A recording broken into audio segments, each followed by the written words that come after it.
Hey everyone, if you saw, I kind of like made a little mess up on the last stream that I did, and well, yeah, I could not take the pressure anymore of showing anything that I can.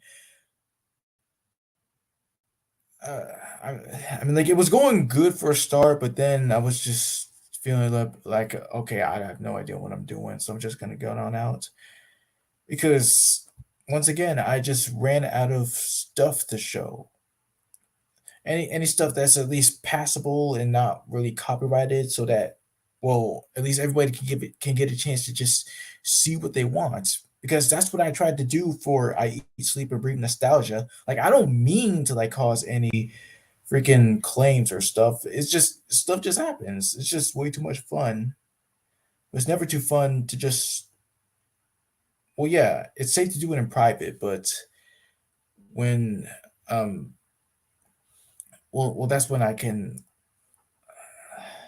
it's just been a little bit tough. Just not really feeling kind of 100% of myself. Hey, Fresh. You know, man. How's your day? It's fine, I guess.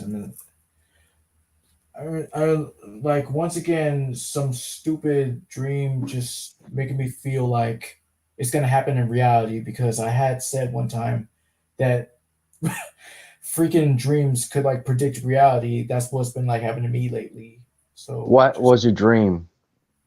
oh, like nothing. Like sometimes I just don't want to like talk about the dream. Sometimes it's all about me saying that I'm like leave the house if I ever get like super, you know, angry or something like that.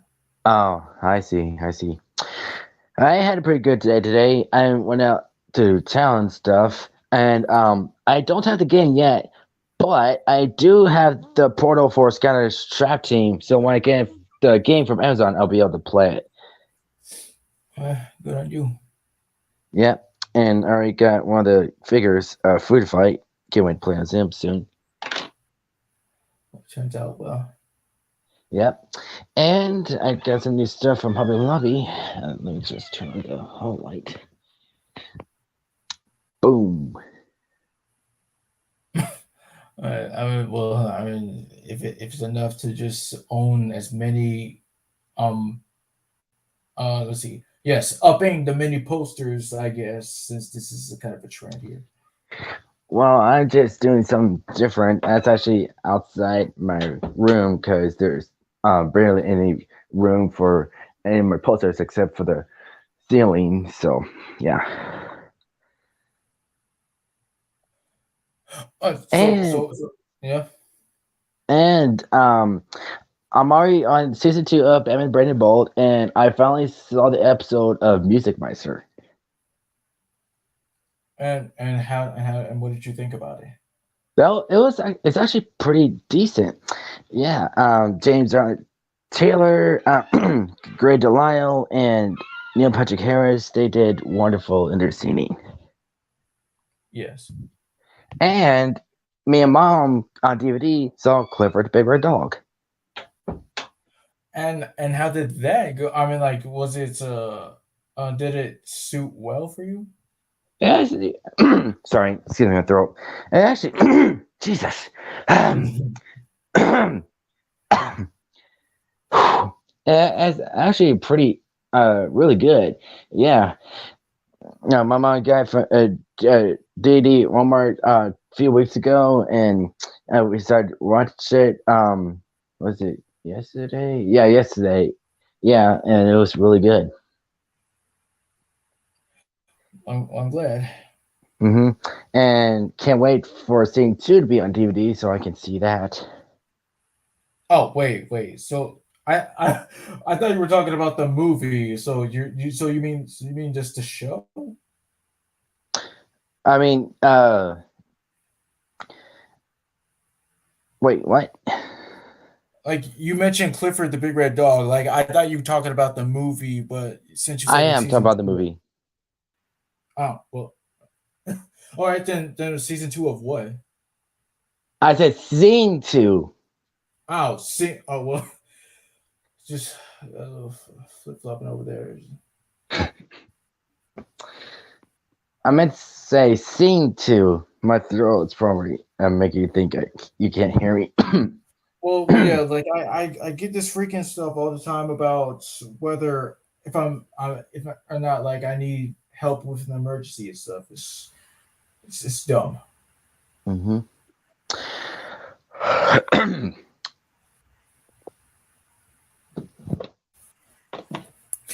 But anywho, like I believe that you know about certain something on Instagram.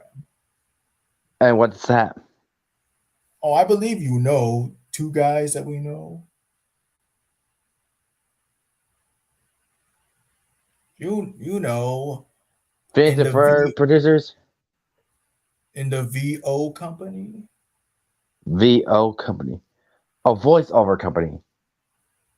And I believe Hmm. you do personal best friends per se. Um. RP and ML. RP and NL.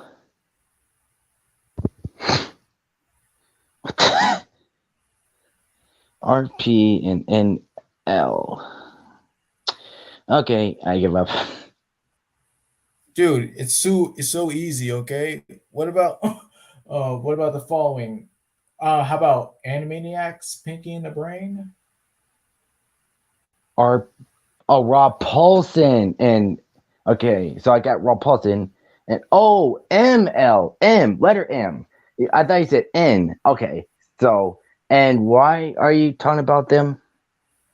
Do you not know what's going on Saturday on Instagram? I believe because you see because like most of the stuff that you see on Instagram and stuff, Well, I may have seen it or may have not, but remind me just in case I have not. they're going live on Instagram with like they're going live. Oh, cool. A bunch of stuff about like autograph signing and all that stuff. You know, it'd be cool if they let us, if you like, because that allows you to send a request if you want to join in and talk with them. I hope they do that with us. I mean, I was thinking about that too, this is a because this is kind of like a dream freaking come true. I know, because if I were to like be accepted in joining Rob Paulson and Marissa Mars, that'll be a childhood dream come true. Exactly. Oh, and yeah, and Hello, Gorillas.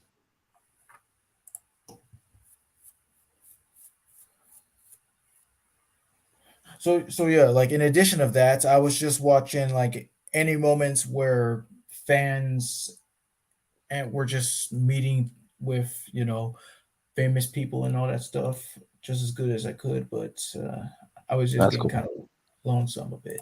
hmm It's And funny. What? I also got new games. One of them is another Kirby game, Kirby's Return to Dreamland, and another game I used to have when I was a kid called SpongeBob's Plunge's Robotic Revenge. Cool. Yeah, and the reason I didn't join earlier because me and my mom were watching Saturday Night Live, Molly Shannon Best Moments. Fair enough. Yeah.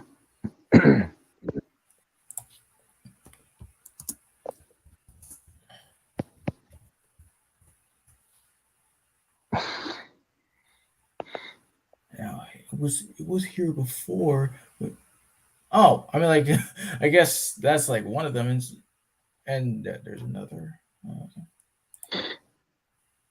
What's this? Ready? Oh, what? One, two, three. United States, Oh wait, Canada. Hey, Hi, Blitz. everybody. How's it going, dude? hey man. Just one of those days. Mm-hmm. And how's your day at school and stuff? Average. I mean, nothing new happened. Cool. Uh, Me and Fresh were just talking about my day and stuff. What stuff I got, yada yada yada.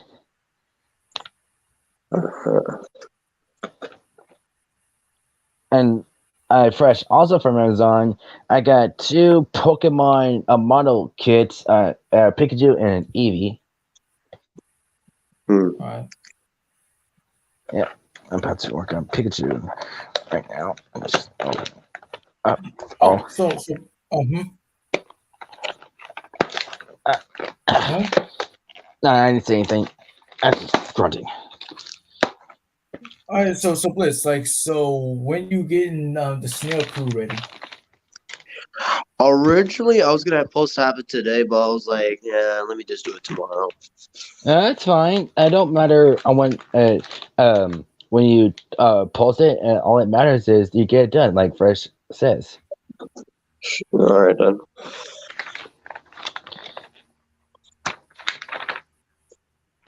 And I think there was like something else that I also meant to. Uh, okay. So even though he is not here yet. Uh, no wait, should I say this? And, like I was just Say getting some what? stuff ready. Wait. Okay, so the ground rules again. Because he only has until like the end of the week. Who has He has the until end the of the end of week. the week? I think you know who. Little. Oh man. And wait, and another thing, like even though that I did make out the video about bye bye, farewell, bon voyage, and all that stuff. So how will I let everybody else know? We'll just have to see and find out. Mm. And like I'm just saying this as a little bit of a side note, just to make sure to prepare things Just once reminding we us do. everything, man. Mhm. Wait, what do you mean? I mean, we know he's, not this week, but from like weeks now.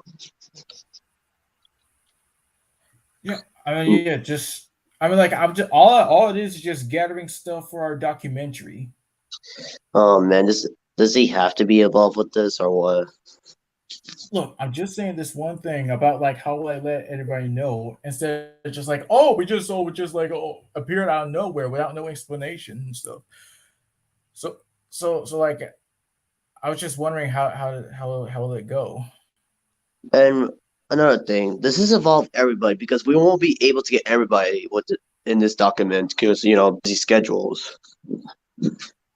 Look. In the documentary, it doesn't really matter if how many there is and stuff. Of course, I could just use shots from other streams, and all that is just me explaining how we met, what we do, and stuff, and the controversy, and like the good days and the bad days and stuff. Hmm. All right. That's all that is. Like you kind of broke up a little bit, yeah. Hmm.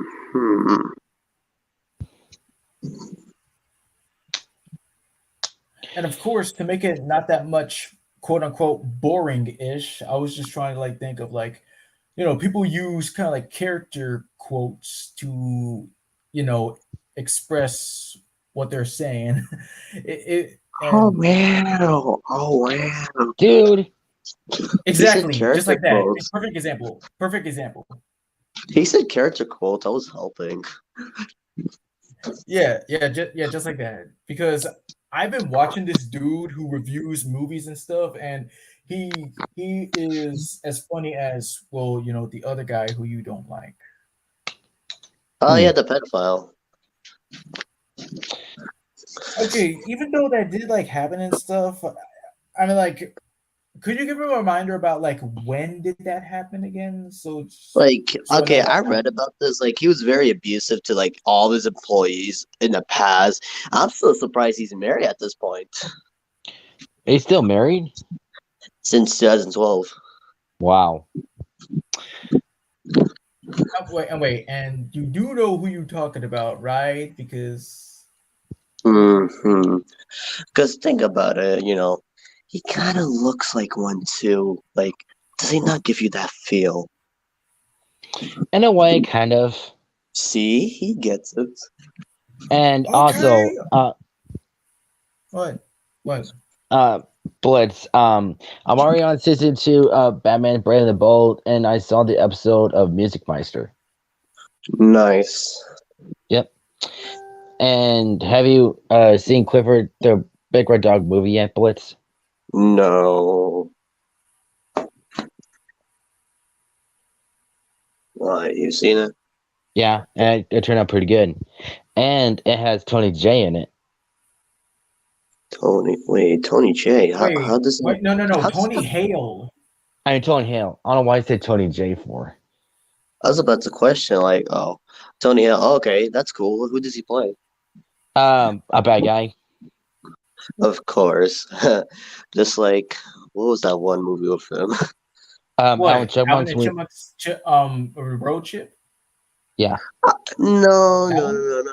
But thank you for the example. I was thinking of the other movie, Heat. Yeah. Oh yeah. Um, where like he was stopped by Melissa McCarthy because he was checking out chicks, aka prostitutes. Yeah, it's funny, like how he's handcuffed the whole time. I know, and like that's actually not the first time he's ever done it. And she actually called his wife from his phone and broke his hands, and she let her break his hand. Remember when she was chasing the black guy? Yeah, she threw Damn. a watermelon at him. Hmm. Also, since yeah, y'all know why I'm wearing this profile picture today, right? Cause that's Seth Yes, Green's birthday. it's to pay tribute to Chris. Yes, aka Seth Green. Yeah, Seth Green. Yes. Yep. The man that gave us Robot Chicken and many other like characters like Leonardo, Chris, A-Bomb, and like yeah, I first got introduced to him like live action was the Scooby Doo 2 movie, Monsters Unleashed. And who did he play exactly? I He, I think his name was Patrick. Yeah, Patrick, right. And I thought Patrick was like he was a good guy until like I saw like the dark side of him. Because remember that one scene fresh where he's in the alleyway, like transiting this one guy saying, "Find this like person." I Ooh. mean, I think a little bit and stuff. I do remember watching the whole movie. It's just I forgot that he was like what, some kind of twist villain. You say? No, no, no, twist villain. Like he was just trying to help up like the gang, but the gang was suspecting like he was like the culprit, but actually it was not. It was like um, you remember Old Man Jakin from that movie, right? Don't you mean? Oh wait, don't wait. Okay, over Jenkins. Are you talking? Okay, Remember, remember from the wait, bar. wait. From the bar. Um, actually, no, no, I don't. The angry old man that was talking about tater tots. Yeah, it's been a while, man. I remember seeing it, but it has been a while. I'm sorry. And Christian, the old man I'm talking about, you might know him. Well, I never seen Scooby Doo Monsters Unleashed, but tell me who that dude is. It's Peter Boyle. Really? Yep. Wow. He's in a Scooby Doo movie. Wow. Kudos for him. Makes me actually want to watch it. And for the other Scooby Doo movies, including the one I saw when I was a kid, where they first joined up, where it showed on Cartoon Network. Yeah. No offense. Like I do, yeah. I like how they got introduced to each other, but I just prefer like the other Scooby Doo movies. Mm. Yeah, same here. I mean, the song was really kind of catchy. That song, like "You and I, we need to get to sleep. We're up all day. We're overworked and underpaid." It was kind of really catchy and stuff. And the ghosts were Well, absolutely freaking frightful. And Hmm. what? there was a song that played in the movie where they first got together. I forgot what. Hang on, let me see if I can find it on YouTube here.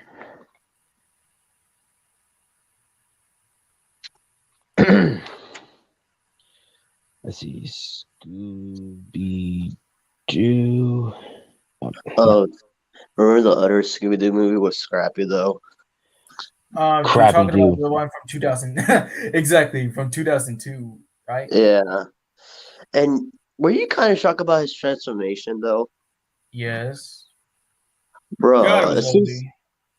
As soon as he came out of that robot suit, I was like, wait, what's going on here? And I was like, holy shit, he looks more ugly than ever.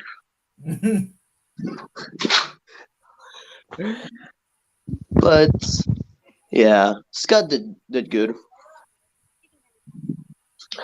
Wait, what? So Scott Innes, who voices Scrappy.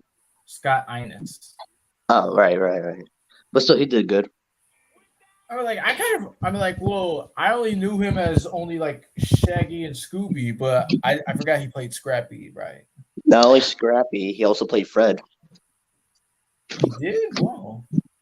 Yeah. And song I was talking about is called "You and I" by Ann Arbor. Dude, did you not hear me sing the song? Oh, that's what that was. I thought it was something else. My bad, dude. It's been a while since I heard that song since I was a kid, so I forgot what it actually sounded like. So my apologies. Oh, so can you give me a second, please? Uh, All right.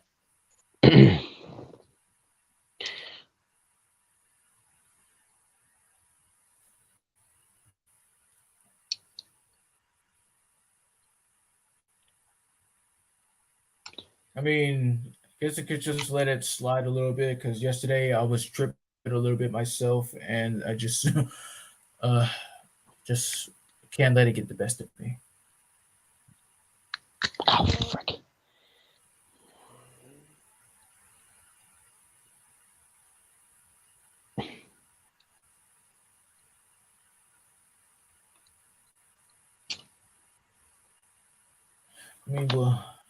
I guess a little bit of. No. It's fine, I guess. Yeah, there's nothing. A little bit from good old 2011. What's going on, guys? Dare right here. Today, we're gonna do a breakdance battle with the one, the only.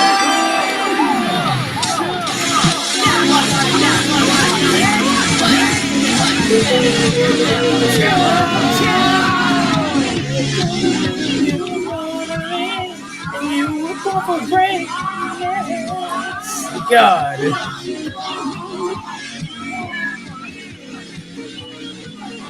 Uh,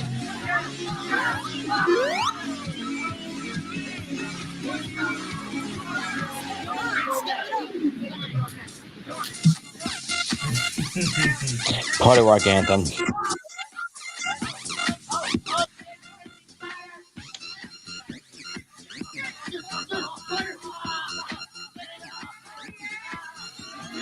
Too easy.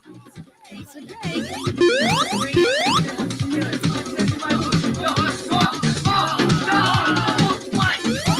Hey, we should do this again sometime.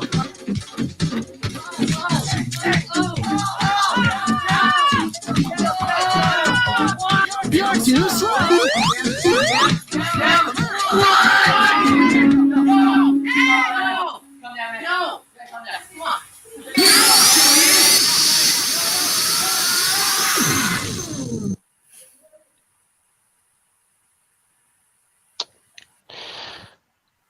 I remember first hearing either on the radio or on CD, but on CD, I think that's where I heard Party Rock Anthem.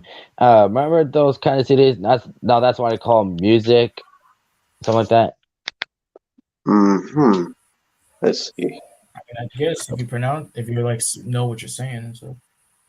hmm And since it's Seth Green's birthday, you want to show the Hall of Grades you made for him on Fresh? Oh sure. Oh yeah, and for me, yes. Well, chronologically, I got introduced to him first in Family Guy, and yes, then it was Scooby Doo 2: Monsters Unleashed. Yeah. Hey, we're the same. Like, yeah, animation was Family Guy for me too. I mean, Yeah, it's called but what? now. That I was right. It's called now. That's why I call it music. All right.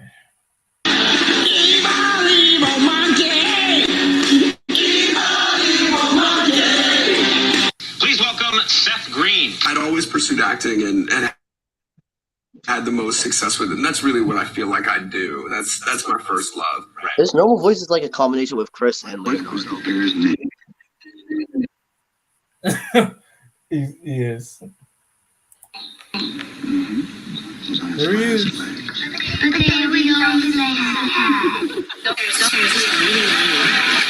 know. I actually enjoy lameness, and it's leaving me kind of cold. Oh, and another thing, of course, since it's that little, it's one of those cool connections and stuff. Not only is it Seth Green's birthday, but it's also his character's birthday too, Chris. Who? Oh, wow. Well, Dude. so let me get this straight. They created Chris based on Seth Green's birthday. No, not based on. It's just a little nod. That's what that's called. Oh, I see. It's kind of similar with Tom Kenny as SpongeBob a little bit. A little bit, but SpongeBob's birthday is after Tom's. I see. I always go straight to the obits. I want you to meet your son. My son?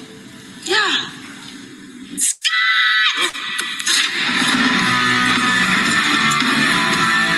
I'm your father, Dr. Evil. I haven't seen you my whole life, and now you come back and just expect a relationship?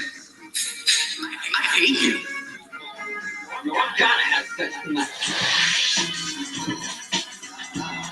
I'm gonna keep it.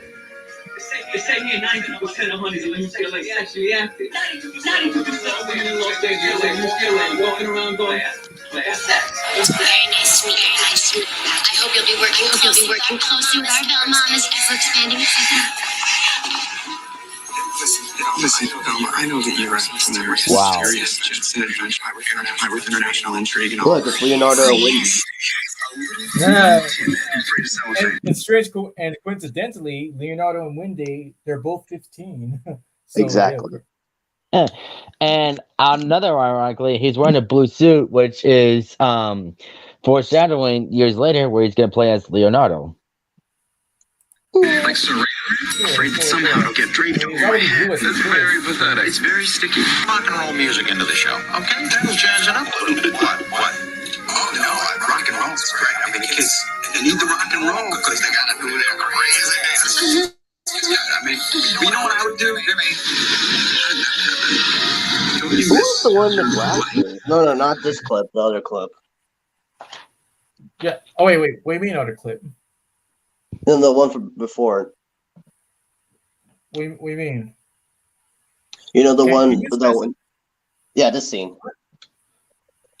All right, okay. Like I'm okay. My brain is like all over the place right now. Can you tell me? Can you like explain? The one where Seth Green's holding the coffees.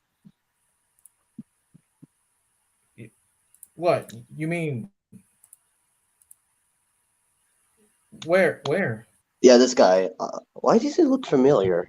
That's God dang it. Yeah, Eugene Levy, right? Thank you, Eugene Levy. Wow. And did you hear about the new movie he's in? What new movie? Wait, you haven't seen the ad? No. Oh dang. Well, apparently he's in this new movie, and in this movie he has long ass hair. I was like, oh, that's the first. And by the way, have you heard of the new Disney Plus movie, Chip by the Dozen?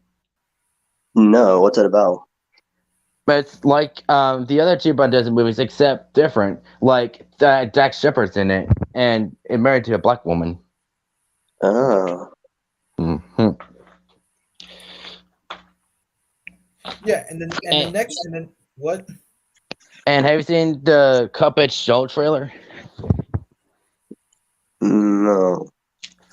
But do you know for the Proud Family like reboot, like they just revealed their first like gay marriage?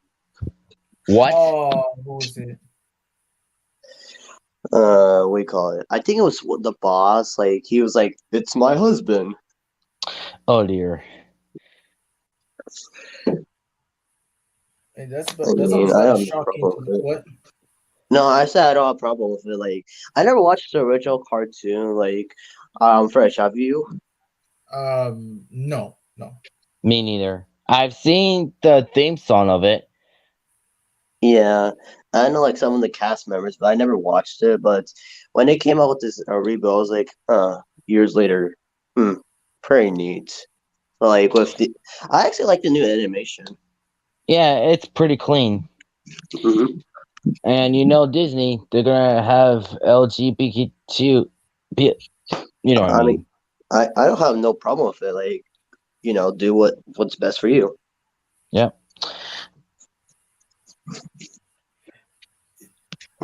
And another thing, Christian. Next time when you say like who's the guy with the glasses, you kind of like confusing me because with Eugene Levy and Macaulay Culkin over there and stuff.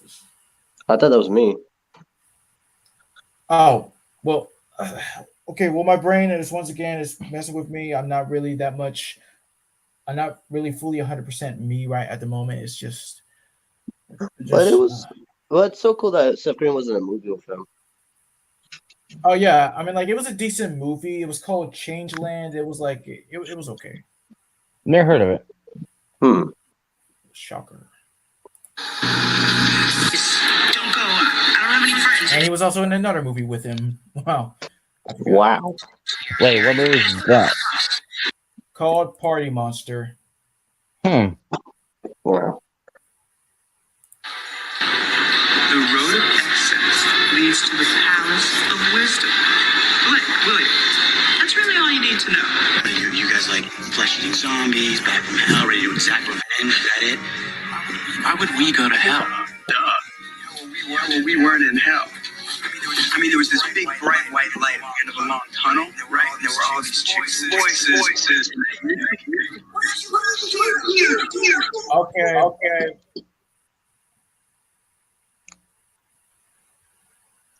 Someone gotta do something about the echo? Hello. I checked mine. Testing. It's your Why does this always happen to me? Hey, check it out. You're the human Grand Canyon. Testing. Hello. Yeah, you're good. Yeah, you're good. Oh, good. Oh, what? No, there is. What? Oh, What do you man. mean? What? Oh wait. Well. Like I heard little people. Oh wait, you probably just said like you're good twice. It kind of like sounded like it echoed a bit, but we'll see. By you? I was just trying to act tough so I can get my self-respect back. By threatening me? C, D, E, F, G. Wow. No, and then the functional too.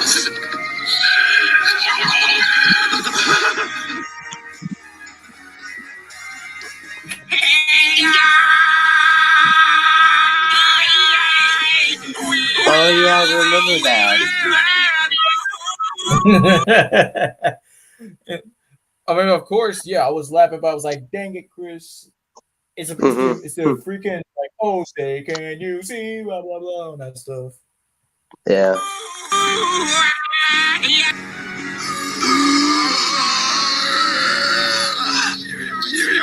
More people doing this. I saw cutaway on YouTube. I'm not gonna let you get to me this time, Dad. I'm not gonna let you get to me. Well, maybe I got time for another story then. It's called Without a Paddle. Fuck you, Dad! Oh, hey, Meg. I saw you stomp that pigeon today with your bare foot. Pretty powerful stuff. Thanks. I don't like losing any part of my lunch. You know what, Dad? I'm starting to think that you've just been using me to advance your career. You're a terrible father. I never want to see you again.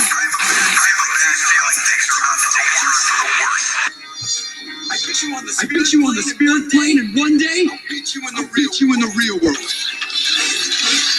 I'm ready. She's the best ship in the fleet. If you've got a pilot who knows how to handle her, balance isn't what you'd expect. Takes a while to get used to that oversized dress before we got stuff in the back and sneak up on you if you're not careful.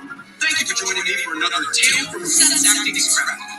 You know what's funny? To this day, I can't even hear the word she's. Wait a minute! Wait a minute! I still can't believe that he has so many freaking roles on Robot Chicken. Hey, when it's your show, you can do whatever the heck you want. That's how it is. It comes from within, and you must find that strength. Letter, are you eating garbage? What? Ew, gross. This shouldn't be sitting around, so I'm going to take the garbage out. And Is it okay when you talk Okay, I just got back here. What's this complaining about? Wait, say that again. So, you said something about a show. I said, yeah. Well, Christian's saying like, I can't believe he had so many roles on Robot Chicken. I said, when it's your own show, you do whatever you want. I mean, yeah, it's kind of like what Seth MacFarlane. Like he does, like half of the voices in Family Guy. And well, like the rule. Well, it just depends from time to time because with with J.G. Quintel, he said like he wanted to voice Mordecai from the get go, but they made him go do auditions and stuff, which is scary and testy. But he did eventually got the role, which he earned. Yeah. And surprisingly, with some of the roles he did in Robot Chicken, like he actually like nailed like some of them. Like with the Mickey Mouse impression, like yeah, it's decent. In fact, let me see. Like, let me hear it again. Set your story straight, fellas. I'm actually human under all this umbrella. You're cool, right, guys? Guys, can't beat him justice, but more importantly, he was my friend, and no amount of tears will. Now you know what? This. Oh, don't act so shouties, ponies. In the ocean? Why didn't you invite me? How can you be president? You got a sponge in your. Oh, you meant me. Okay, with the sponge one, I'm wondering, is that just him doing it, or was that like a voice changer? No. Yeah. This is him. Yeah, I know, but like, is he actually like doing the voice? Like, is he able to do that kind of voice? Well, maybe he can. Maybe he can't. Maybe he can. Maybe he can't. Maybe then again, yeah, with Chris, like going like high pitch a little bit. Second thought. You got a sponge in your. I mean, yeah, there was that one time. What? I know. I was about to say the joke he was gonna say, but go ahead. No. You go. You said you had a sponge in your. Oh wait, that's me. Oh, Sponge was fucked at that point. Okay. Yellow bastard. Like a son, me boy. Party hosted by a So vampire what were you before. gonna I say? do it well. Alex after. What? What were you gonna say? I mean, I kind of lost my train of thought a little bit. I got too caught up in the moment. Okay. Tonight, I guarantee you'll be one of us. Well, howdy, new friend. I'm Ricky Recycle. Recycle my asshole. Saved in files called Cookie. That's clever. How? How is that clever? No, with Oscar, it was clever what he said. Clever and funny. Yeah. I mean, but how? I mean, you know how Oscar is, but with Seth Green, like voicing him, it was funny. Oh, I mean, sure. I was just trying to like. Why you say cookies? Boy, it sure is a great day here on Sesame Street. We just don't work as roommates. Now people will stop saying we're gay. Now, this is much easier than one of us ever getting a girlfriend. You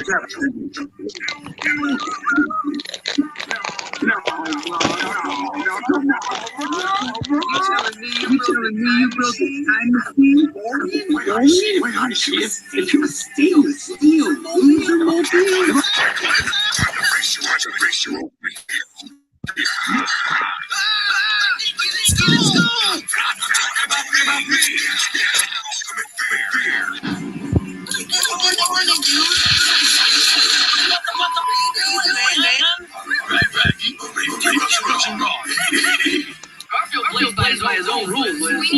We have all 4 feet. What? Hands too? You don't have hands, Garfield. You're not people. You're pets. With John. You did. That's like a used car, man. You can't drop that kind of cash into a 13-year-old Hulk smash and Hulk smash, but then Hulk smash. I got Italy. I got Russia. I got a rock. Back into your Pokeball, Pikachu. I wonder what it's like inside those Pokeballs. Shut up and make my pen. I love you, you love me. But I'm not in love with you. Dad, could you make me the last? Damn right I could. I gotta go fast. Get after it. Leave my depressing behind. Come on over here, monkey. Come on. You know it's embarrassing to brag about me by belittling others. Right, sorry. You remember my son? Yeah, because the situation paid. What do you let it make you like that for? Rose. Your bird's going down. I don't have time to explain, but I need you to trust me. None of this is real. Rick isn't a serious name for me now. Or maybe he can. Yeah. No. When you played the clip for Rocket, I was like, maybe he can do that kind of voice, like very high pitch. Oh wait for and could you tell me like where that is again? Rocket, yeah. Oh. Obvious. I know. Hold his head, well done! It's still blinking for crying out loud! Put it back in the furnace! Where's the Eye of Newt? Where's the Eye of Newt? We're out. Oh, you think you're out, do you? Then use your goopy eye! Let's get out of here, you no-tell!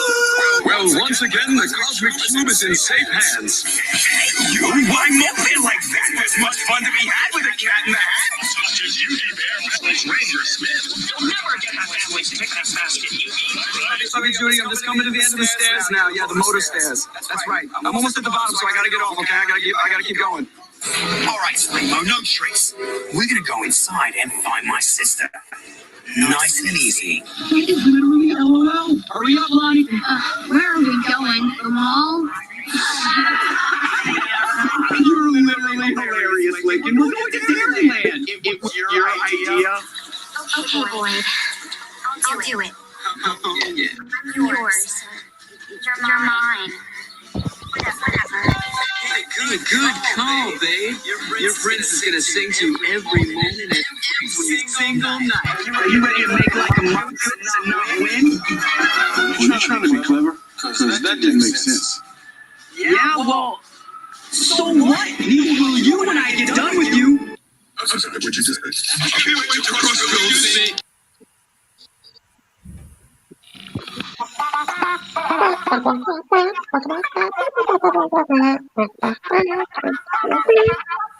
Man, I just love that. Oh yeah, I love this ending. Thank you. They actually referenced this in the Cleveland show. Yeah, with Cleveland doing the same thing with the gun and Chris falling down like the floor saying, "Hi Cleveland, go back to Quahog." Okay. Yeah, I saw that Cliff and references. I Family Guy references to Cleveland. Mm-hmm. Oh, yeah. In fact, there was a little bit something like like earlier today when I was just doing my own business and stuff, and like from the moments that have either of you had one of those moments where you just feel like you could basically like do anything out in life and stuff? Like, where do you think like how good that you I mean, have? whenever I go to school, like, oh, I'm sorry for cutting you off. No. I mean, like, explain. It's kind of. So, like, basically, you're saying like just be yourself, like out of the world. Basically, you're saying. I mean, yeah, like having one of those moments where you wish that you could like, make someday make a difference sometime. Mm-hmm. Like right now at school, like I do that all the time, especially with my friends, because your friends, you can feel free with them anytime you want, but like if it's with your parents, it depends. Like if your parents are like that kind of cool of not like letting them curse in front of you or like saying like you can't say this until like you're older and stuff like that. It depends. Like yeah, with me, I could do that. Christian, you ever had one of those moments? Well, yeah. I wasn't allowed to curse ever. But once I got older, at school, I had to say crud because I didn't couldn't say crap before. But like, time passed after school, I started to get tired of saying crud, so I started saying crap. And ever since I watched that show with my mom, she's been watching it. It's called Bar Rescue, starring John Taffer, where they examine bars, how filthy they are, and how uh, jerky the employees are to each other and stuff. And I just started saying prick and douche, and somehow my mom's okay with it. And then recently, I've been saying dick because Dick is short for Richard and is a common name, so I don't see what's wrong with that. Mm-hmm. Like, Hello. What? no, go ahead. Forget it. No. Just go on ahead. I mean, like, what I basically meant is about like make it out here just for in life, not about all about swearing and stuff. Oh, okay, yeah, I get that, but I was basically explaining like, especially those moments when you're watching movies or like TV shows with parents that involve like those kind of like scenes, that cursing and everything. I kind of felt like that back in 2017. Like, 2017 was like one of the best years for me. Intriguing. I mean, it's a mix for me and stuff. Yeah.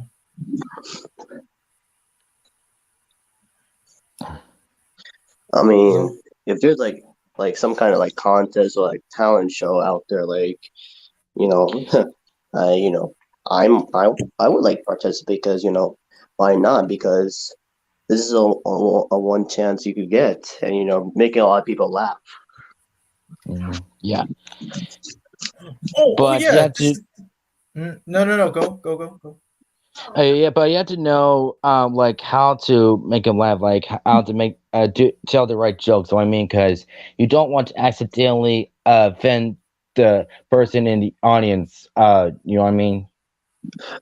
So I want to kind of do what Maurice LaMarche did back in the day when he did comedy, like impressions. Like that's the sort of thing. Yeah. And speaking of Marissa Marsh, Fresh told me before you joined in that him and Rob Paulson are gonna go live on Instagram. On Saturday. Wait a minute. In fact, yeah, let me go there right now because if you didn't see before, like, so the show Rob Paulson does talking tunes, right? Mm-hmm. So last night, Carrie Walker was actually featured. Oh, cool. And you know about like Chinese New Year and like the Year of the Tiger, which makes sense for Carrie Walker because she voiced a tigress. Yes. Oh, I actually forgot she voiced Tigress.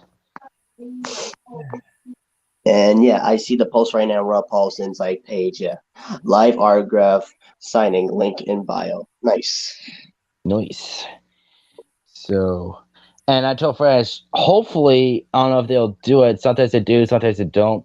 Because when you're live streaming, you have a thing where you can request them so they can join in and you can actually talk to them.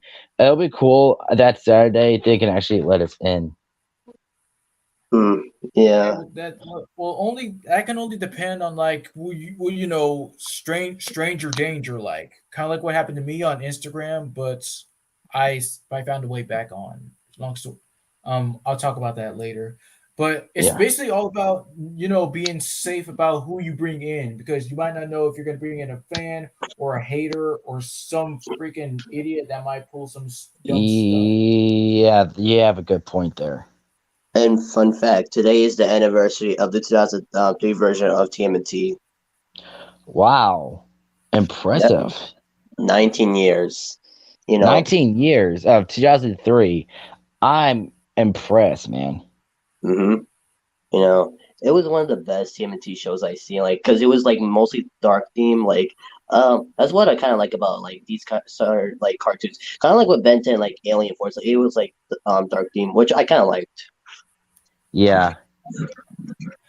Yes, this is exactly going good. Yes, another one of those kind of, yeah. I mean, yeah. So yeah, dark, but not dark. Just dark cool. Is that what You you mean? know, no, not yeah, not dark, like going like extreme, like finding out like what goes on, like what happened, like basically inventing Alien Force, finding like what happened to Grandpa Max and like what happened to Kevin's family, basically like that. Yeah. Except in one episode where Kevin was trying to avenge his father's death, that was like a fake memory. But here's the thing though, Asmid said like an osmosis, and so how can like Cervantes hypnotize Asmith if Az is smarter than Cervantes? I don't So, know. They always retcon, man. They always retcon. but like that scene with him and his stepdad, like that was kind of like very very like dark, going through the past. Yeah. But I like how Dee Bradley Baker voiced Harvey. Yeah. Oh, I see what. Okay.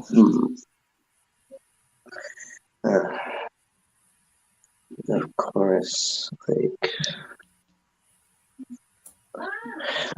like other dark theme, like kind of related, like Samurai Jack season 5. That was kind of dark.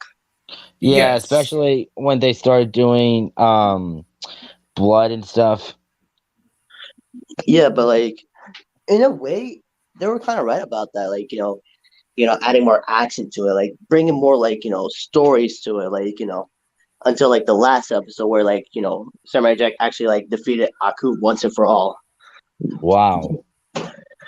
Mm. And yes, we all thank Greg Bowen for like taking the mantle of Aku for like season 5, like because Maku voiced Aku for the first 4 seasons of Samurai Jack. Amen, brother. Mm-hmm. And like people like because Greg Bowen also voiced Iroh, like you can't even tell that if it was Maku or like Greg at that point.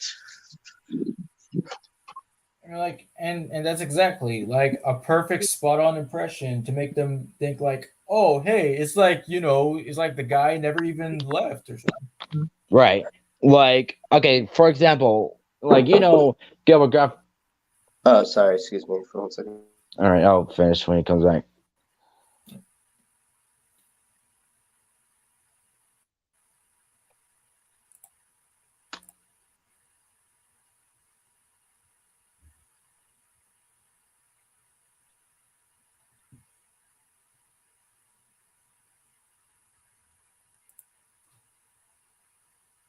If you want to sell online, make sure you stand out. Go to Wix. Here we go! School is out, our grades were good, and here's the way to make summer awesome. If we had our Nintendo DS, we could take Mario wherever we go. Just think of how fast the road trips so fast. Cause Mario Kart is a blast! We'll play Mario Party with the friends that we met. Make it a summer we'll never forget. Woohoo! Nintendo Ds like now $99.99. Games rated E for everyone. Larry Daly is back. Good to see you, lad. Good name, Mr. Big in the Britches himself. But this time, the museum is bigger. Hey, baby, check out the gun show over here. The bad guys are badder. Just kidding, that doesn't work. And the battle is about to begin. Night at the Museum, Battle of the Smithsonian. This place is lame. Rated PG, May 22nd. Disney Pixar presents Adventures with Carl and Russell. That was a Bengal tiger. I did that one to get my animal calling back. That's great, Russell. I'm really good. In loving memory of Ed O'Neill. Annoying? No, Ed Asner. Asner, I'm sorry. I meant to say Ed Asner. I don't know why. I don't know. Came by. Probably because I was watching Rainbow Children earlier. My bad, dude. Puma. I know all kinds of calls. Hee-haw! Bob White? Bob White? What was that one? That actually sounded pretty good. That wasn't me. You got a runaway in terror badge? No. Time to earn it! That's a fifth pick. I'm like,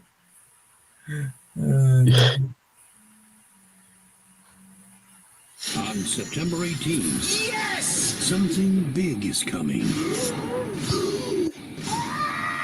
And it's in 3D. oh, those were the days many years ago where I used to watch movies in 3D. Oh yes, I do too. You know, here's the thing. When I was little, because that was the time I had to wear glasses, and I had to put the 3D glasses over my glasses. And one time, I had to take off my glasses and then put the 3D glasses back on. And it fell on the floor and stepped on it, and the lens glass broke off. Sorry. Yeah.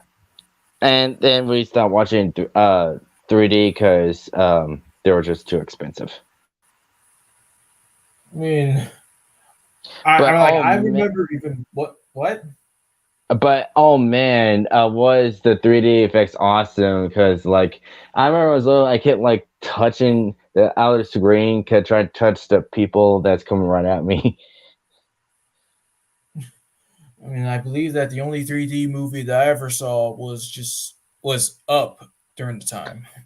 Wow. And how'd that go in 3D? I mean, yeah, it did feel that it was like really coming at me and stuff. It's just could have could have done it more often with other movies in 3D. All right, I'm back. So explain what you're saying, Christian. Oh yeah, like for example, like of course we all know that Gilbert Gottfried voices Iago in Aladdin, but if like they happen to like have him to voice him again, or like besides a crappy live action version of Aladdin, if Iago was able to come out again, if Gilbert Gottfried was like sick with something like COVID, for example, like Rob Paulson or anyone could try to take over as Iago. Yo, okay. I want to say like it's say by Colvin, just say unavailable. That's too much. Okay. Yeah. I know, but I just trying to make a point, but it seems I made a bad one. But something similar to like Gilbert Godfrey, like taking over. It's kind of like in the Fair Appearance, it's like how he voiced Dr. Bender. Like after like 3 episodes, he was unavailable, and Butch Hartman took over. Like he really did good. Yeah, I prefer Gilbert as the dentist. Mm-hmm. And let me just show you a little something. I don't know if you saw this from Generator West's channel, but here you go. Well, we have to be careful. Let's see if it's not copyrighted. It'll tell in the description. Creating a YouTube video? Then you need a voiceover. Voices makes it easy for you to find that We're good? Nothing. Yeah. Did you not see?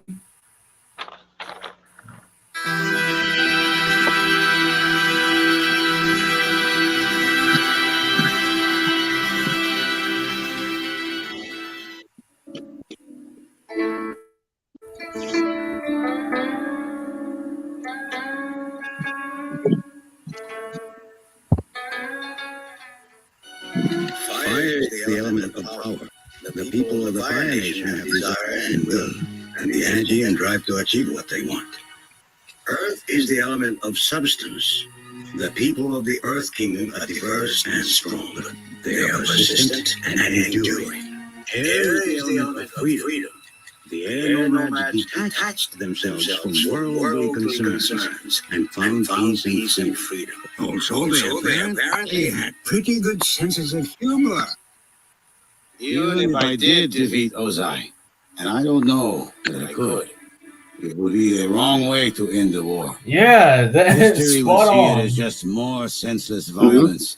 A brother killing a brother to grab power. The only way for this war to end peacefully is for the And remember, Avatar Greg to Baldwin defeat. once said in an interview that Mako was like one of his inspirations. Well, that Like, was nice of cause him to say. yeah, cause when he was a teenager, he got this like we call it an album because Mako used to be like a Broadway dancer back in the day and kind of a singer. And, Greg would like listen to the voice like very carefully, and it really paid off. Wow. Exactly. You must And return to Fire Nation so that when What? Yeah.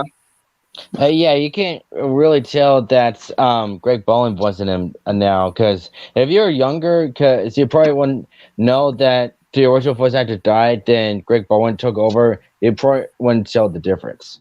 Well, yeah, and then of course the last episode with Makio, and it was kind of sad. Like people at a young age wouldn't understand like what happened in this scene. Like when with Iroh like singing that song to his son, and then when you grow up, you eventually find out like, oh, so the song was about Maku the whole time. Yep. Whoa. Yeah, like you remember the song "Leaves to the Vine"? I believe that I did. That was just during the time when I was like not really like not sad scenes, but of course sad scenes can leave you with feeling like relating to the characters, and I come to accept that. Mm-hmm. falls, you can assume the throne and restore peace and order. But Azula will be there waiting for you. Just because you are the Avatar doesn't mean you will have all the answers. Zuko and Aang, close Wow. friends. I can't believe he appeared in Korra. Yes, As a spirit. Oh, the spirit. Mm-hmm. I did not see it coming. Because remember, this is years later. Like eventually, Iroh sadly passed away. Oh, well, I figured he would live long. Some people live longer, but I didn't know he would die later. I Okay, was yeah, surprised, like him. Yeah, Oh no, yeah, go ahead. yeah. Him along with Aang and Sokka. Yeah, they both passed away, but I heard about that, but I didn't know about Iroh. Mm-hmm. and Blitz, like your side. No, I was surprised, because I didn't watch that much of Legend of Korra, but finding out, Aang died, in that show, like that was kind of very shocking, because, Aang was, one of, the best and main characters of, Avatar. Mm-hmm. Yes. And the whole time, because I saw, clips and commercials of Korra, I thought the guy with the arrow on his head and the beard was, Aang. Yeah. I did too, but it turns out he was his son. Yeah, I did too, but, and, wasn't he voiced by J.K. Simmons? Yes. Yes. Mm-hmm. Yeah, it turns out that was Tenzin, right? Yes. I mean, but it was great to see Katara and Toph and Zuko. Yes. Yeah. And I love how Toph was training Korra, and she said, "You're even worse than the first Avatar I trained." Hmm. Burn. And what are your thoughts on Zuko really old? Yeah, he's cool and wise and stuff, just like back in my younger days and stuff. But look at me now. Yeah.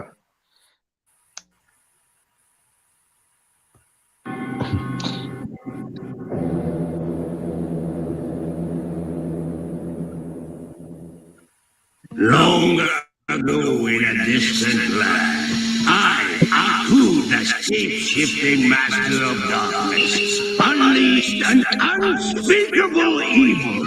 But a foolish samurai warrior wielding a magic sword stepped forth to oppose me. Before the final blow was struck, I tore open a portal in time and plunged into the future, where my evil is raw.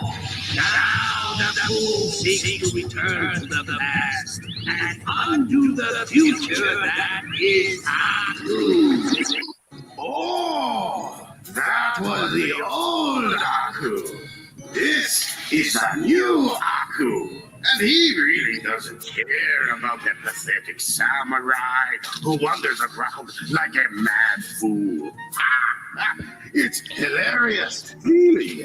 Look, I tell you what, you want to destroy him. Go ahead. Who cares? I certainly don't.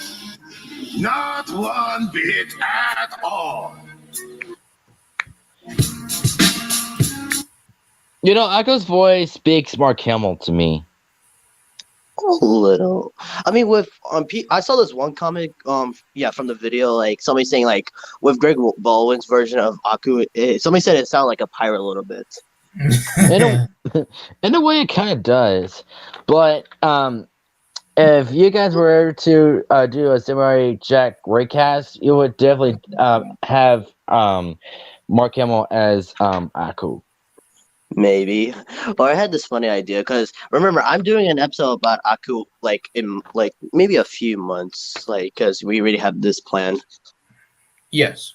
But like one of my ideas was, what about Christopher Walken? Because you know how he voiced King Louis. Think about it. I mean, as long as he can give like all hammy and evil and stuff, because well, it's very rare. And another idea I had, because it kind of makes sense. What about Brian Doyle Murray? Like, yes, because you could hear it. Yes. Yeah, you could. Excuse me. Okay. All right. Yeah, we're good. The video I'm about to share right now. So let me just share it here.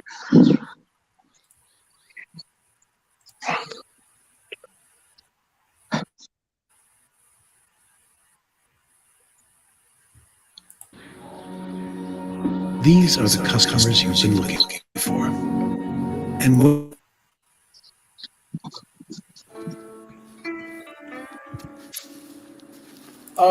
Yeah, you really sure about this? I mean, yeah, like, but it was still like one of the saddest moments in Avatar. I do understand and stuff, but it feels like we're gonna play like the full episode and stuff because it feels like it's just The full episode. No, this is like the ending scene of this episode. yeah, I know, but still, like I think we're gonna get caught by this. Alright, right. I guess. What? No, just okay. keep playing it. No. Like I'm just trying to like make sure. Sorry about that. I'm just trying to like make sure that like, well, like if anybody can see this and stuff, you know, because I kind of have that problem whenever I do certain streams, and I'm just, what? Well, let's just see what happens, okay? Yeah. Happy birthday. Is it his birthday? Yeah, like today was his dead son's birthday. Wow. Going so slow, like fragile. And this picture, it represents like, you know, young Maku from like years ago. Ah. Whoa.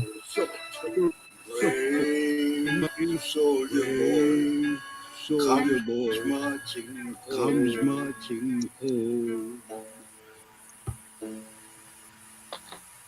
No, honor of Maku. Man. And you know, Now? it's kind of. Oh no! Okay, now I'm gonna check. I was about to say something. Okay.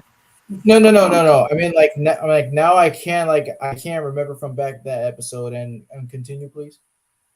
No, I was checking if the stream was still up. If I'm viewing it, and yeah, we're still good. All right. And you know what's the sad thing? Like Maku's last role was, you know, Master Splinter from the TMNT 2007 movie, and like, you know, he died during like the production, and he didn't get to see the movie with him in it.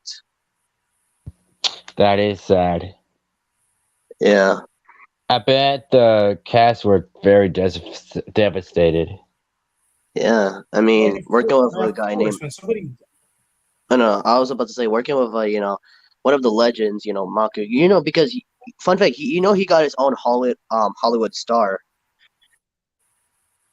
what I do now, Yeah, but go on first.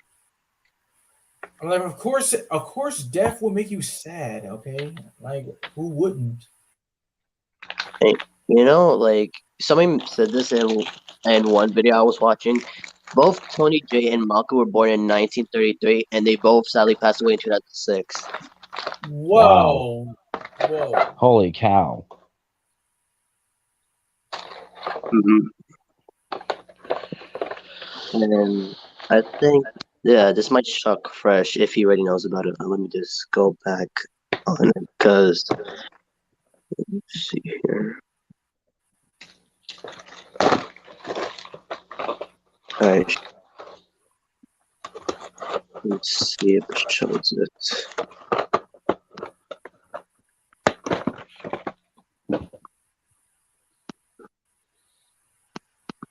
Why is it not showing? Unless All right, I am done with my Pikachu and Eevee models. Not bad.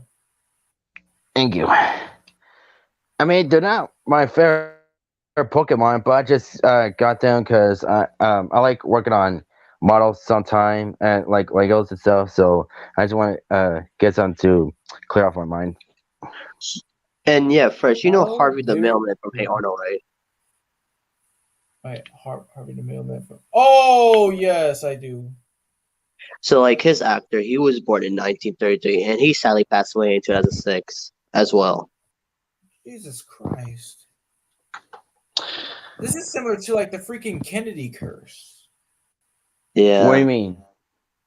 John F. Kennedy. Like anyone who it said that any part of the Kennedy family is like doomed to like die and stuff because it's just look just look at this.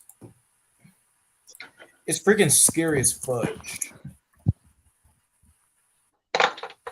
Also, Fresh, I don't want to be rude, but like half of the time, your laptop was kind of, glitching for half of the time. Yeah, well, that's what sucks. One of the many pros and cons about me. But No, it's StreamYarding just is something just. about.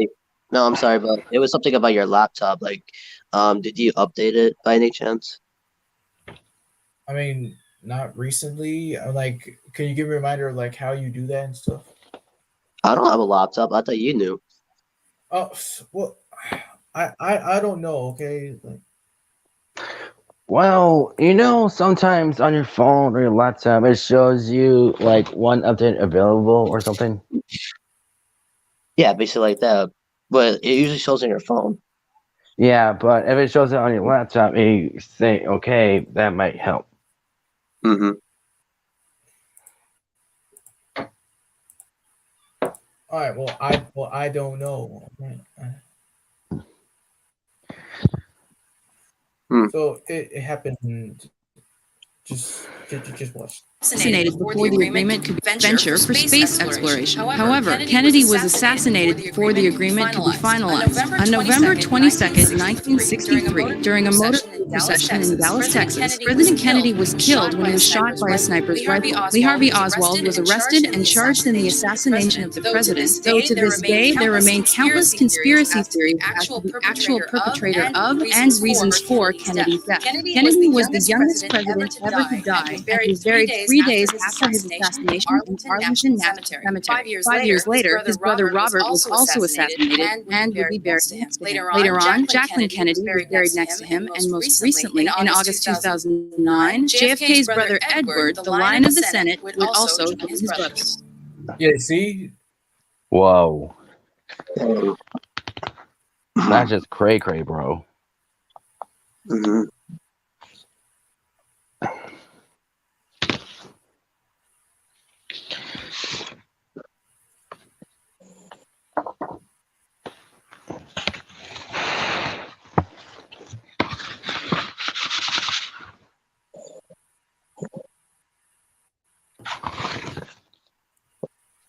I mean, like, well, I guess, like, there's little something that I found a while ago and stuff. It Oh, the was right Comic here. Con. Yeah, right here, right here. They were reading from Nice. that one. Yeah. uh, What episode? Okay, like they're reading from let's see here. Okay, well, one, sadly Jeff Bennett wasn't there. Uh, He wasn't there, so like some kids kind of like replaced him and stuff. But it was the episode. In fact, what was it called again? it kind of reminds me, like, because the It was other when day I was it was watching. when like I know, go ahead. oh continue. No, yeah. No, because the Comic Con, like, I was watching a similar, like, video like the other day with Rocko's Modern Life, because years after, like, the group, like, you know being all together again, it was something special. Oh wait, you saw that too? I thought I showed y'all. I showed y'all it. Yeah, only some clips of it, because half and half, and then we had to go back to the transcript afterwards. Oh, okay. But like, yeah, But yeah, it for was half of it, I'm sorry, but like for half of it, it was no. showing like they were picking somebody from the audience, and they chose this girl to like do the birth for them for this one episode they were like reading from. I yeah. I mean, like I think I remember a scene with that.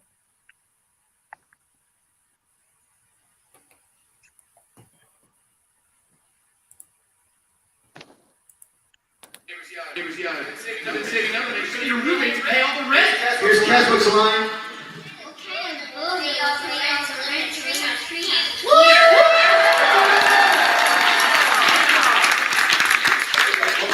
The chief pops in with a rent with a rent. Here's my application. I have 3 references.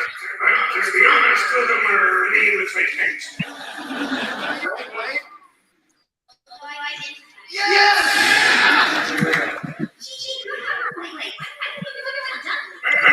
My house deal now I can never go back.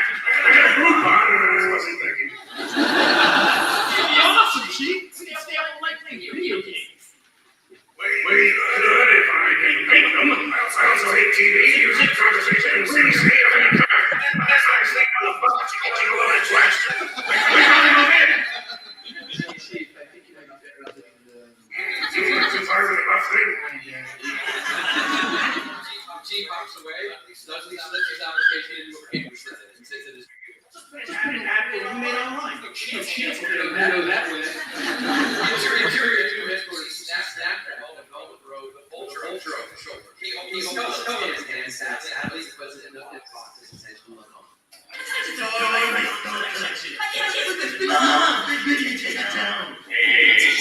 Shut that door, so you would have been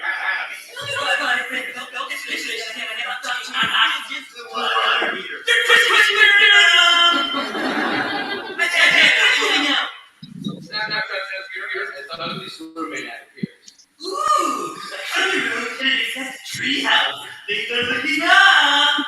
Don't fiddle that. Roommate, the agent puppy. Here we go.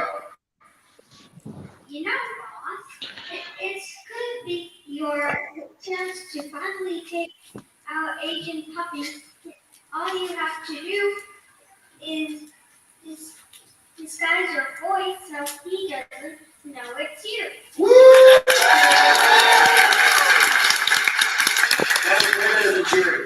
Jeff Bennett, you have been recast. Oh wow. But what he said, I didn't kind of hear it. He said Jeff Bennett, you have been replaced. Oh dang.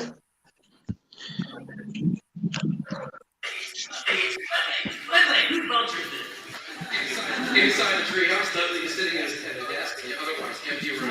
Time to interview potential roommate. The chief pops in. No, chief. Chief pops out. The press. Weeks later, Dudley Snapchat enters this car.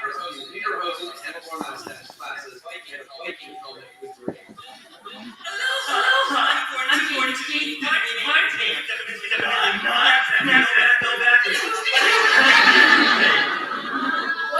are your qualifications? You're not winning any points by arguing with me. Well, my food for furniture, big free TV, video games,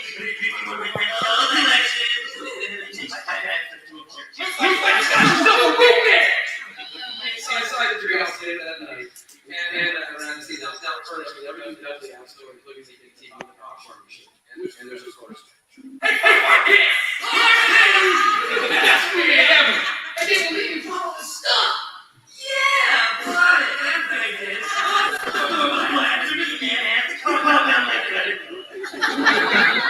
Nick, watch out, world! Cuddly, the stick slow down now. Daddy, we have spent that time. I have my own life now,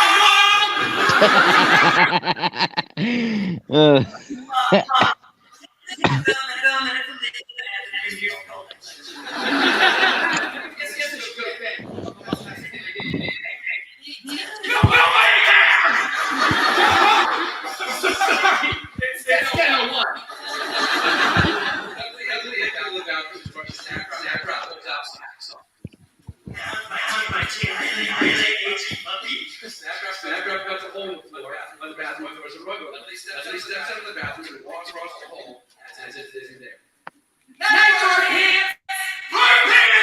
Confused, Snapchat lifts the rug and sees the hole is gone. He shrugs, lays the rug back down, and walks across, following through the hole, which is now magically clear.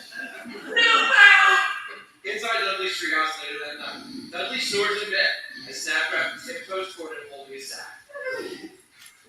The time is a bedbug fight. If I bedbug, we just burn that sack till the death bother scorpions. He shakes the scorpions out of the sack and onto Dudley's bed. They crawl immediately back on him. He screams and falls through the hole in the floor.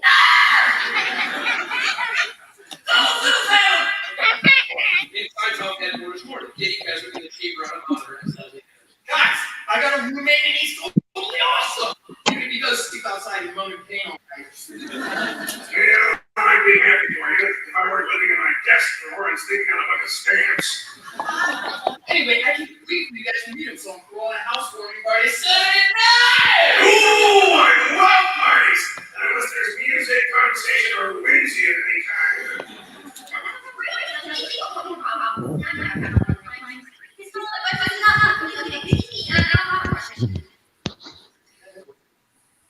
Almost like he's decorating a little perfect, but you can't find anything.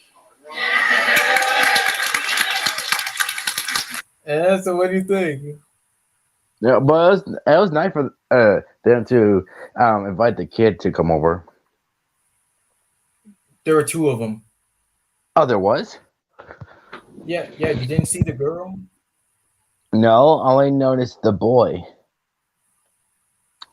Yeah, the two kids doing lines for Keswick. Oh, I didn't see her. I didn't notice her. But that was really nice. Oh, Blitz, like, were you okay, so I think he's either out or he was still listening but just muting himself so he can hear better.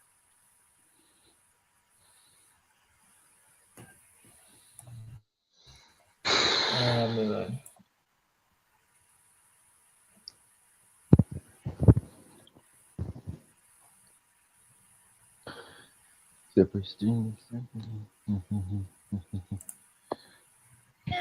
Panthers forming up behind the Panthers. The show you're watching right now was made. What do you say we head up to the surface? Good idea. Stick around for more at Madness Square Madness.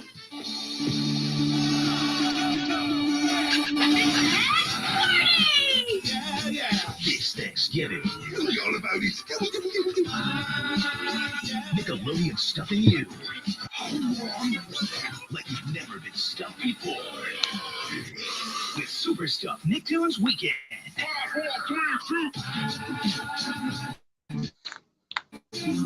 Celebrate 20s of East Toon.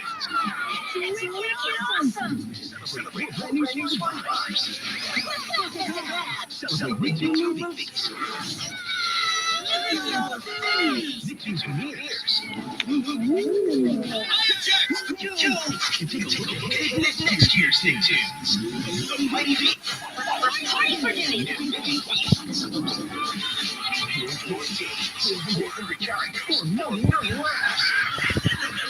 Just cartoons. Nicktoons. Get on the next day. It's so sad. This is holiday season. With the biggest brother of all time comedies. I'm Vince Vaughn, Paul Giamatti. Red Claws, Rated G. Campaign. Battlefield Gas, the new Ben 10 for bucks on the tricks. The most powerful I on used the to have tricks that as a ever. kid. You gotta be fast and pick the right aim. Ah. The new Ben 10 for bucks on the tricks. But when I was little, What, I what? was twisting it too fast, like twisting it back and forth too fast, and I broke it. Nice one. Just bought it and then you just I mean, like, I guess because like your diction got the best of you, huh?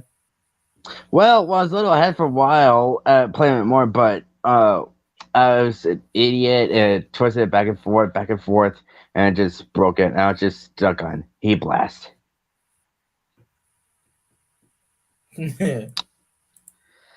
But I would love to have that toy again. Real cheese. Goldfish. You can create no purchase necessary. There's only one letter you need to know.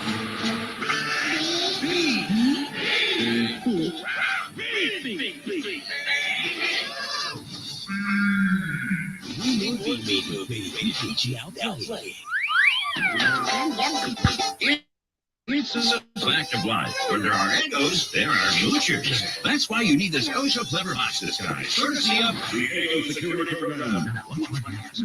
Ladies look the same ones and get a stinky sweat sock hat. See that? That's ESPN. Moocher alert, mission accomplished. Kids, get your parents okie dokie before going to LegoMyEggo.com to get your Eggo box disguises. Eggo Waffles, part of this balanced breakfast.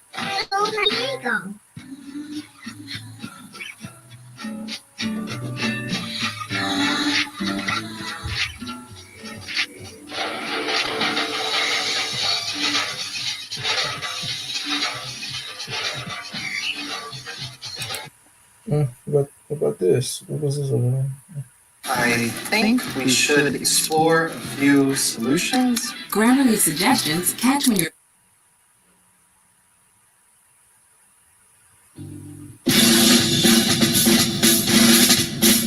We'll be right back. Together with the great chocolate taste of Cocoa Puffs, I mean, Mr. Martin, symbolize Root of the Wise. Oh, great Root of the Wise.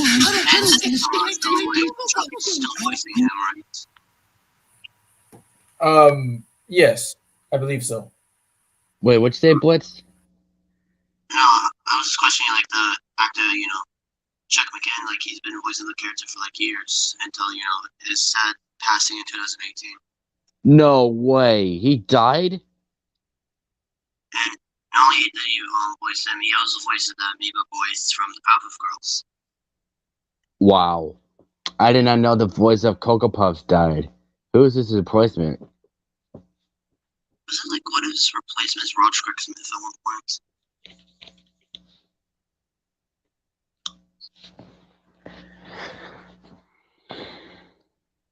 What was that, Eric? I think it was. Let me see.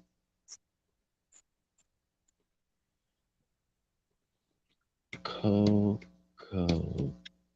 Puffs voice.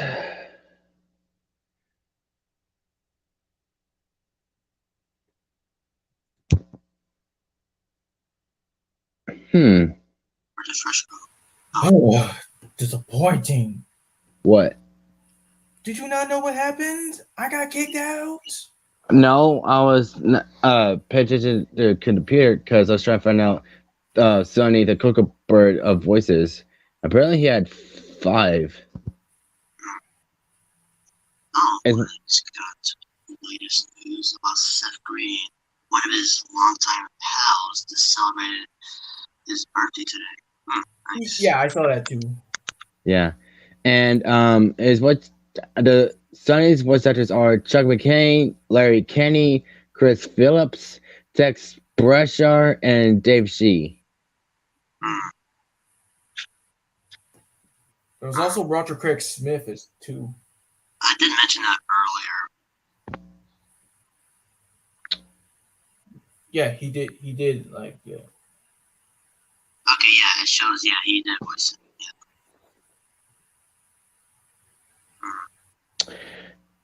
You know, when the picture you have where Chris has the phone it reminds me of that one episode where Peter stupidly brings his phone with him in the shower and it got shorted out, and he gave it to Chris, and he decided to do the pic to a woman. Oh, yeah. Someone put something in the chat to be safe, like, you know, I don't know if you remember this scene from, like, Family Guy. No, it's not a video, I'm just gonna write it, so.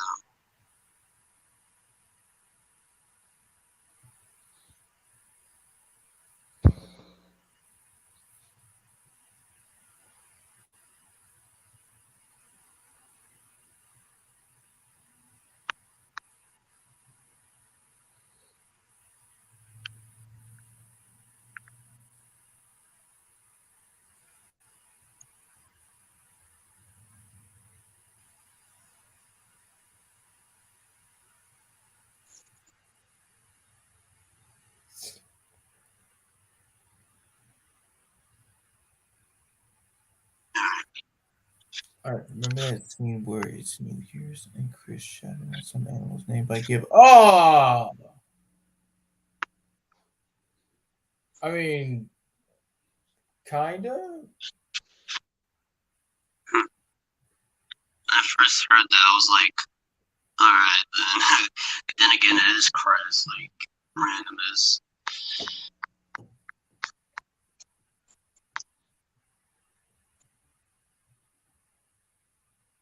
Oh yeah, remember that one episode, like, Can't Believe in Arthur Valentine?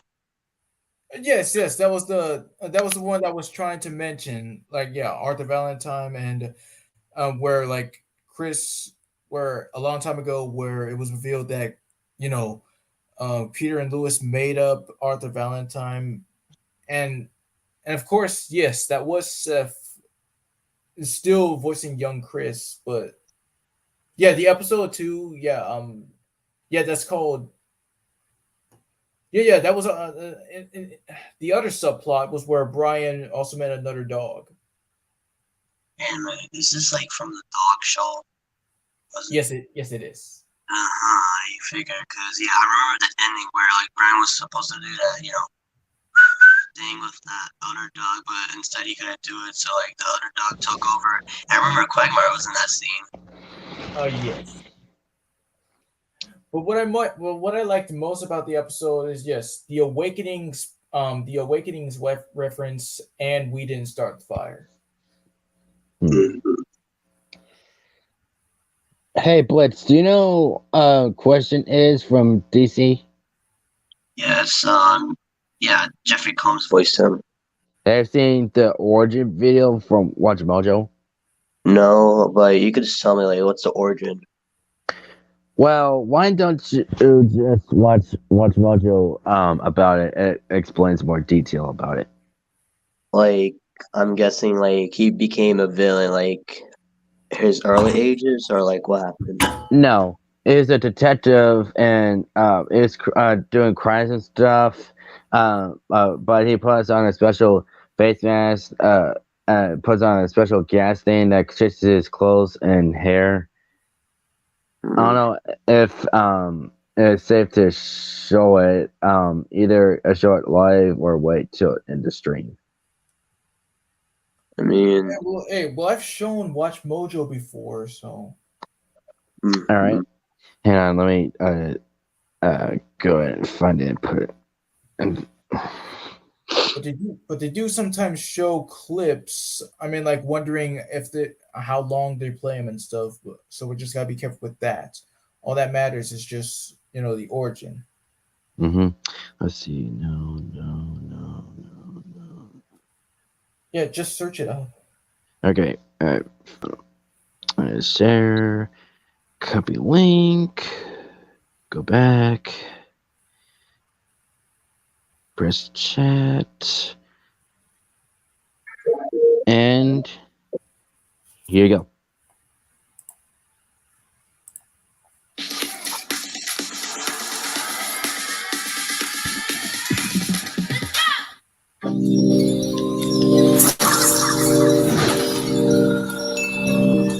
Comic books are often filled with mystery men, but who is the superhero whose name itself is a question?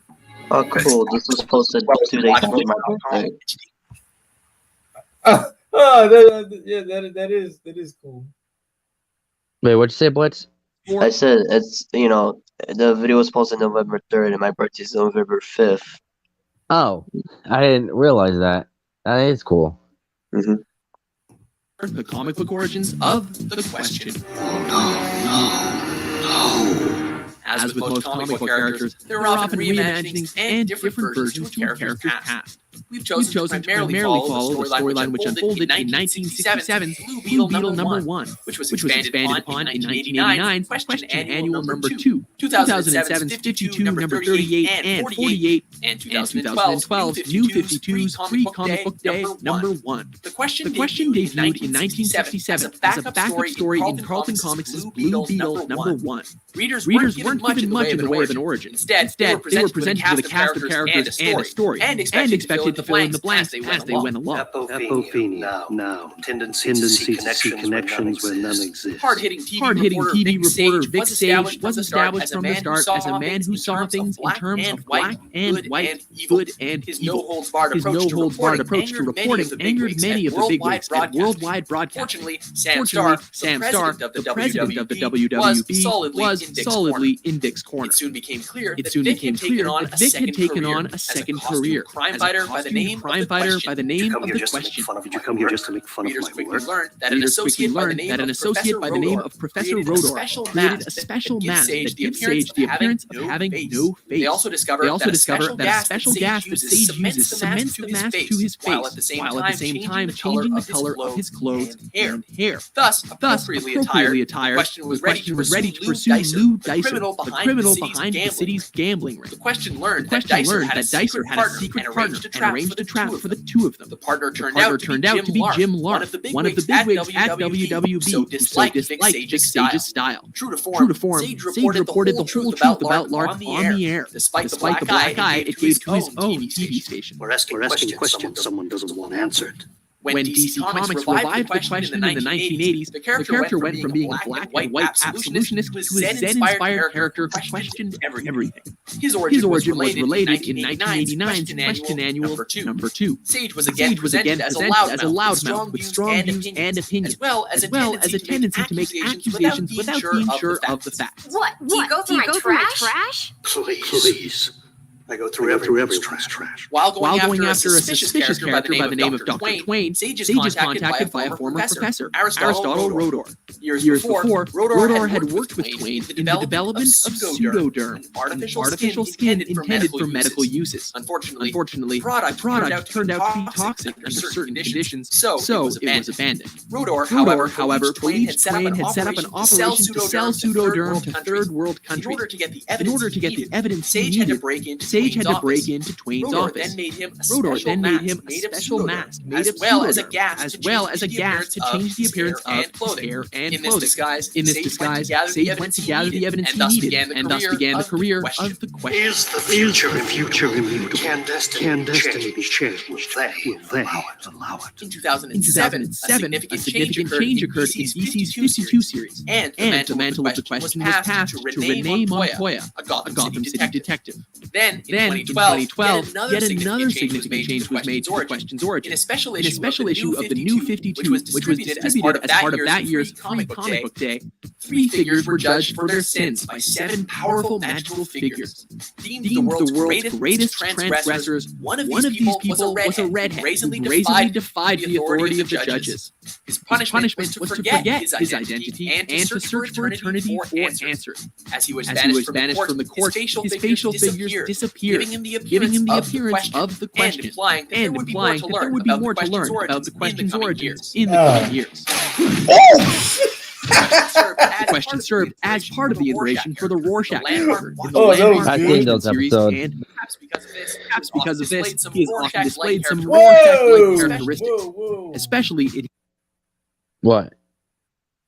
Look at that.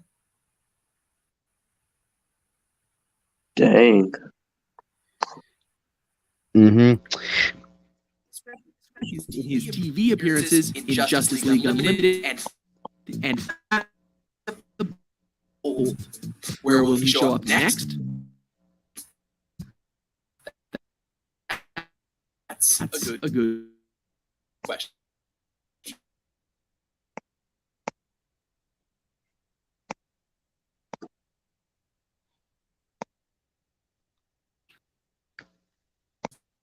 Two, you just don't know. It's a yeah, we got it. Mhm.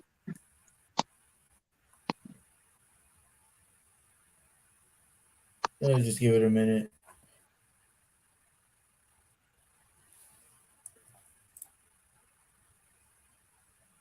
So, what did you think of the Origins Blitz?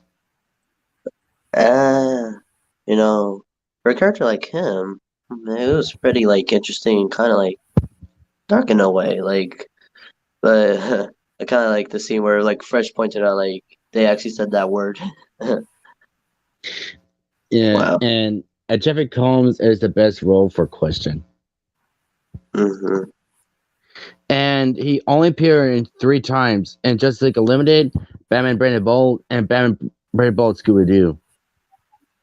Let's see.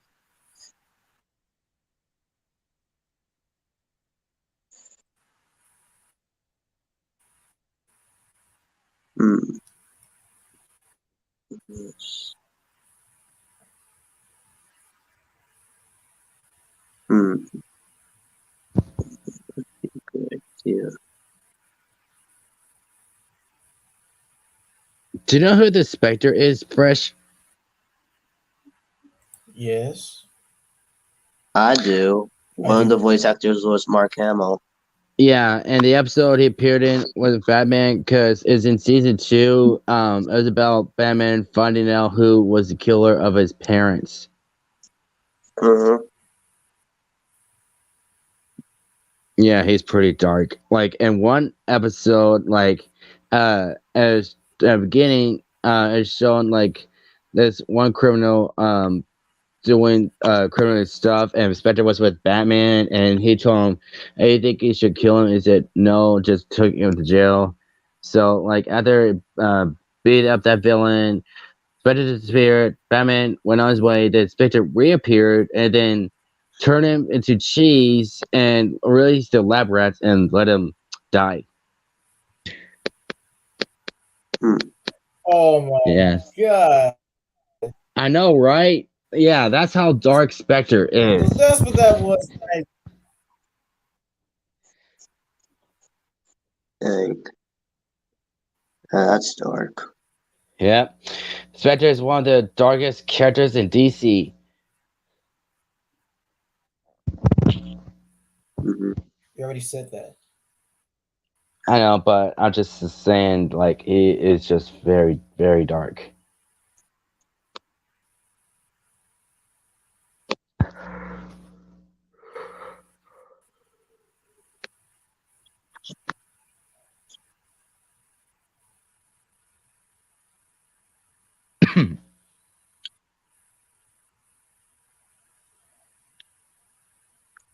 Oh, I'm in desperate need for some laughs right now. Hey.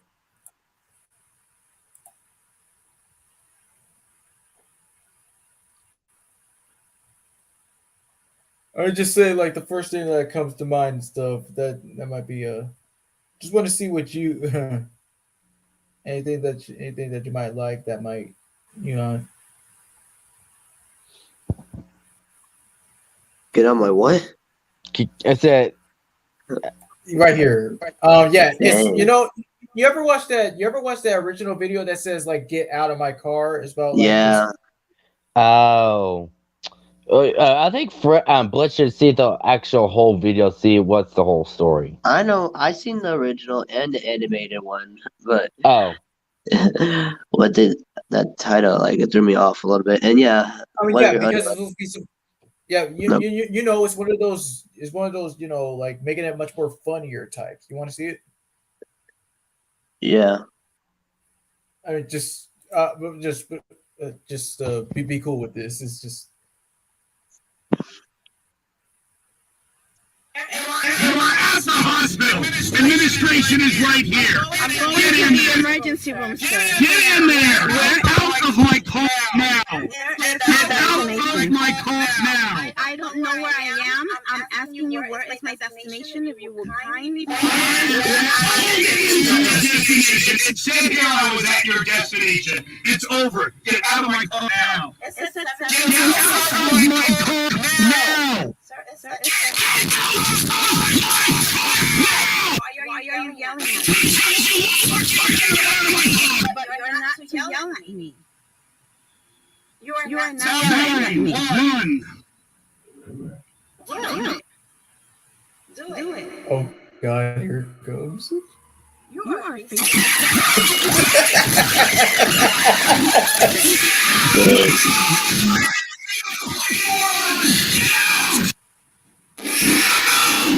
Your face. You have no right to scream at me. Really? Yes, I will. Where am I? You're at a hospital. Where you to be? Get out of my car. Can you get her out of my car, please?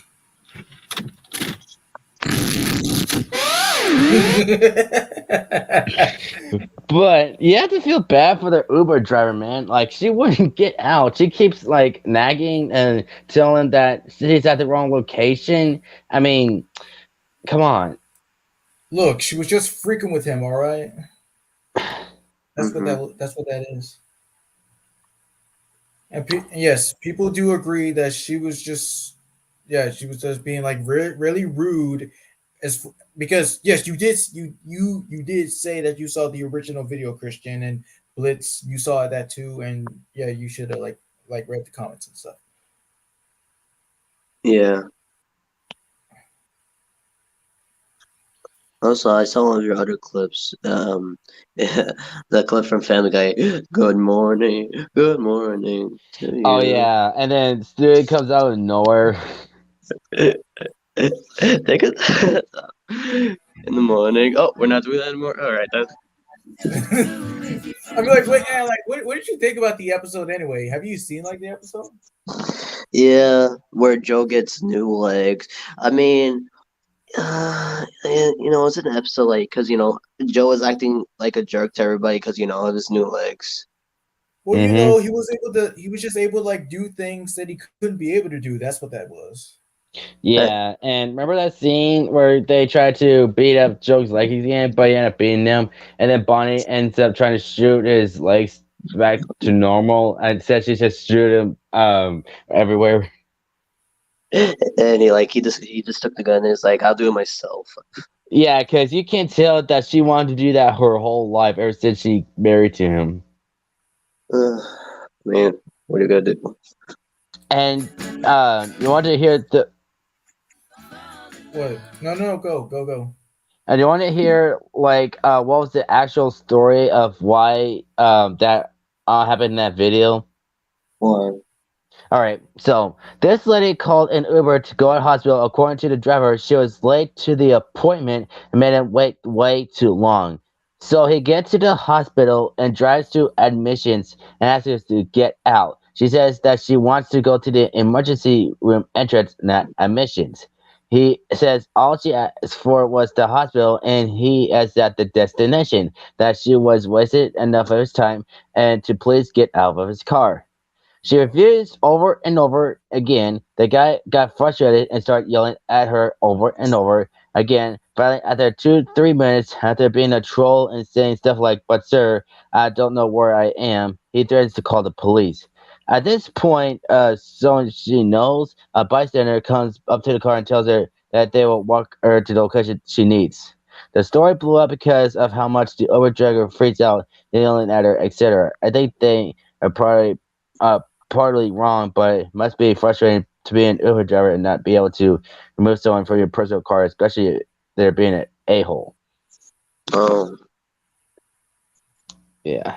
Yeah, so I think I'm on the Uber guy's side of the story. Well, everybody should because nobody it deserves that to happen. All right. Yeah. She I was get such a it. Karen. See, yeah, like good boy. Like even though this is like part of the episode and stuff, I'm just trying to get to the. And of course, you do know the reason why he had to yell at him. mm-hmm. What was the reason why? Hmm? I think Quagmire said something wrong. That's why. No, no, you're close, but no. I think he said something about say good night, and Joe was like, say good morning then. Oh. No, no, no, that's not Oh. it either. Well, what is What, it? what was it? I mean, like, you know how you said, all right, we're going to do it once more, and he said, no mistakes? It's because Quagmire put his own spin on the dance when he did that pelvic thrust. Oh, okay, that was my second choice, but Oh. dang, for that, I mean, then again, it is Joe, so. Look, it was only because, once again, he was just forcing his friends to, like, hey, do this with me. We're not going to do that. We're going to do what I want to do. Of course, none of us want to do that to each other. Right. If I want to do a crazy dance, do a crazy dance.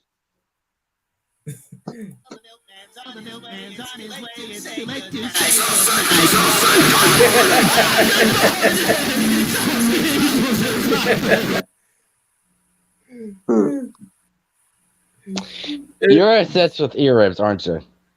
It's funny, okay? Depending like how good it is. Like this one is okay. This one is it's depending like how they sneak up on you. Let's see. Like where's a good one right here? Like this one. A millionaire? I'm not a millionaire. Crypto is complicated. You can hand your taxes off to me. Rolf respects your vow to uphold the sticky notes of elders, yet you must be punished. What is that, Rolf? The hat of discipline. Do you live in a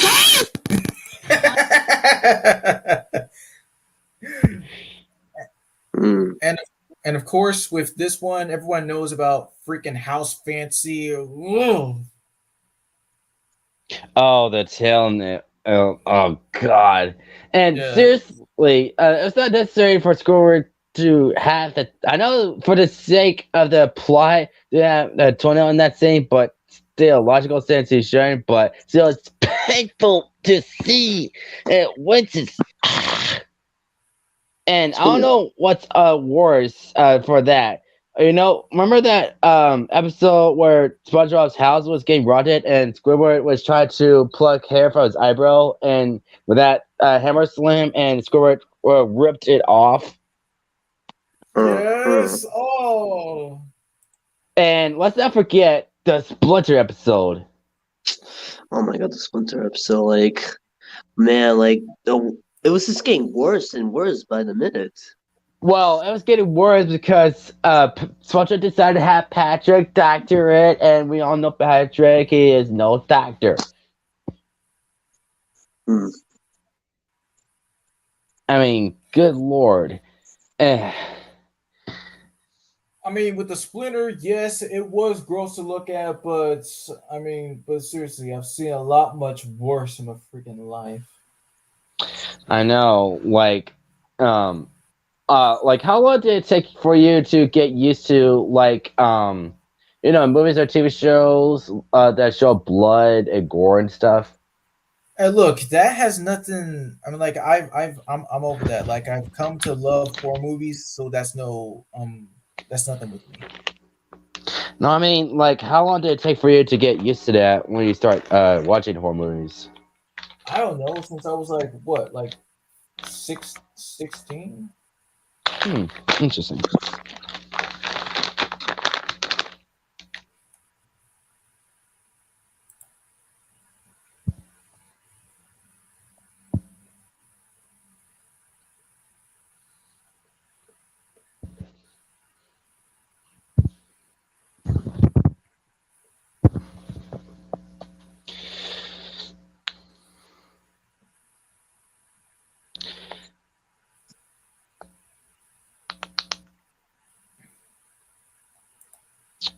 Blitz. I knew who was gonna put this video on, but what happened? Um, you always watch those YouTubers with theories and stuff, and Mm-hmm. okay, I don't know if they have this as a theory, but like almost every SpongeBob episode, every character is like sweating. Yeah. I think that's a sign that they're on drugs. I mean, yeah. Then again, I was thinking about this. They're underwater. How do they supposed to sweat? Or yeah, or like Yeah. cry, Yeah. or spit. Yeah. And here's another thing. Remember that one episode where like they took the balloon, and remember that one scene they put the fire and they realized like, oh wait, we're underwater. Yeah, like it doesn't make logical sense. And like, remember that one episode where SpongeBob was hosting a party and it showed Patrick Pirate was trying to fight SpongeBob, and SpongeBob explains like, I bet this person doesn't understand like the natural courses of underwater. It showed that the vegetation was all smudged because of the water, and then it showed the fire. Mm-hmm. And And then what's this? What about Frankendoodle? You know, like how the artist at sea, aka Doug Lawrence, and his pencil was normal size, but when it dropped into the ocean, it's gigantic, and like it's just Well, the creatures are supposed to be small to the humans, Yeah, cause like with the girl and the horse, remember? yeah, yeah. that is true. But and also like the people underwater are sort of like the cameraman and stuff. And remember that one episode that showed that SpongeBob actually ran over the cameraman. Yeah. That And that was the that was supposed to be like the French narrator in a diver suit.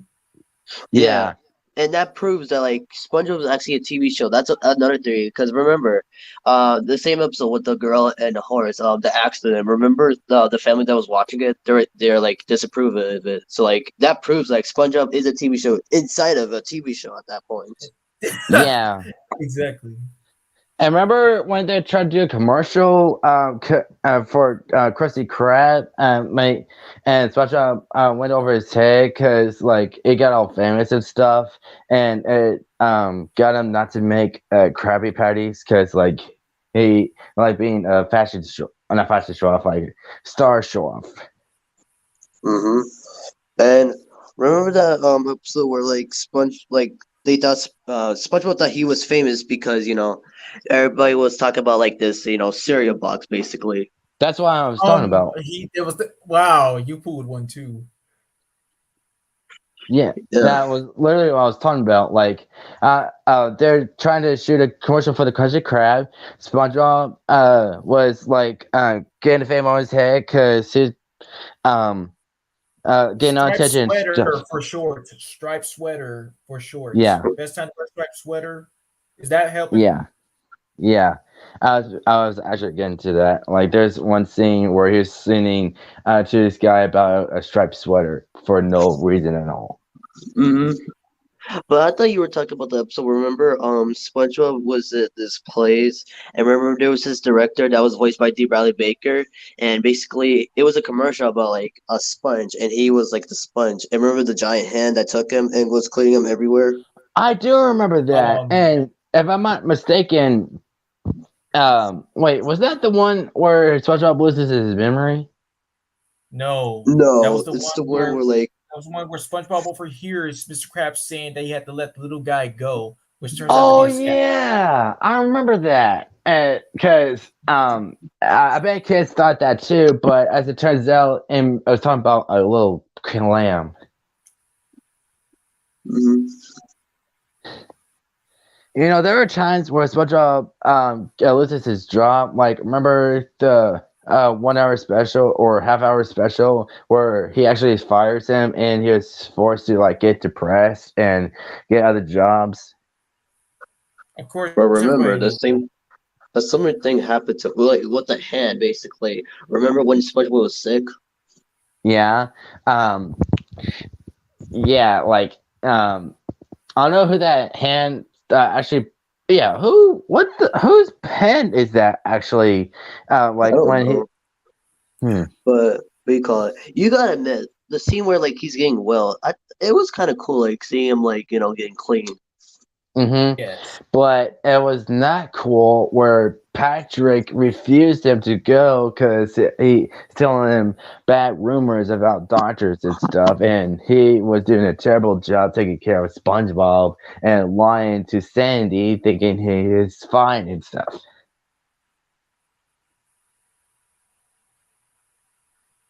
And another thing, I don't know how in the heck did SpongeBob and Patrick become friends, but at this point, um, I'm not trying to be a bad seed over here, but I don't think they should be friends at all if the random crap that Patrick treats SpongeBob. No shtick. You think after all these seasons and stuff, like the controversy of Patrick? Exactly. Like, remember the episode, like, there were episodes where each character takes a vacation related episodes, and Patrick wanted to stay home, and SpongeBob was trying to entertainment and stuff, and he wasn't really feeling it. For one, Hmm. maybe, and second, this is the guy that plays the hand, while Tom Kenny is the voice. Let's see. Yeah, right here. Oh yeah, because remember, the hand did kind of talk. Remember when with the robot Mr. Krabs, and when the hand was like saying nom nom nom nom nom. Hmm. Remember? Yes. Is Peter Bennett related to Jeff Bennett by any chance? Do you see anything that says any relation? Oh, I was just asking because I didn't know it did. You know, it would have told you that he is his And brother. I would just. Jesus Christ. What? Hmm. Excuse me. I Hello? meant to say this earlier. About 6 something. I woke up. I was looking at my phone messages. I saw a dude the Brett Garrett thing. I was half asleep. I was thinking that today was his birthday, and then I had to look at it again and realize it was in April. You're breaking up a little bit. And if you read carefully, that I said that was dedicated to you and Blitz. Oh, really? Oh, well, thank you. Yes. I mean, like, of course. Oh wait, it not everything does have to be applied to people's birthdays and stuff. Yes, it is special, but now I just do it creatively or just to bring it out there or for special occasions or other stuff. All right, you don't think I know that? Yeah, but thank you. Yeah. Yes, you're both welcome. And I'm glad you added Robert Otto in the video.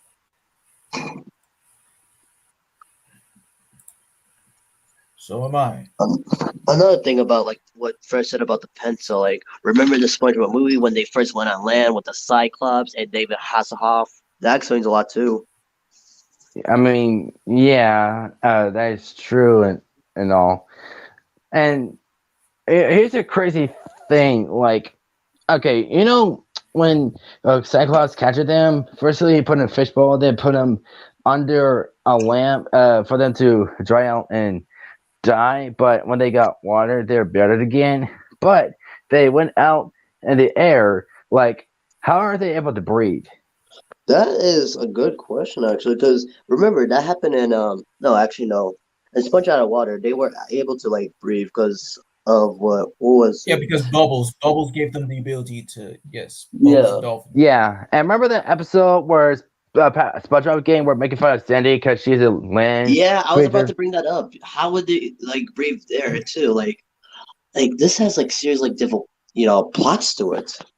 I know, like they never answer our questions as a kid. Like if we get older, we ask ourselves, like, how are they doing these kinds of things?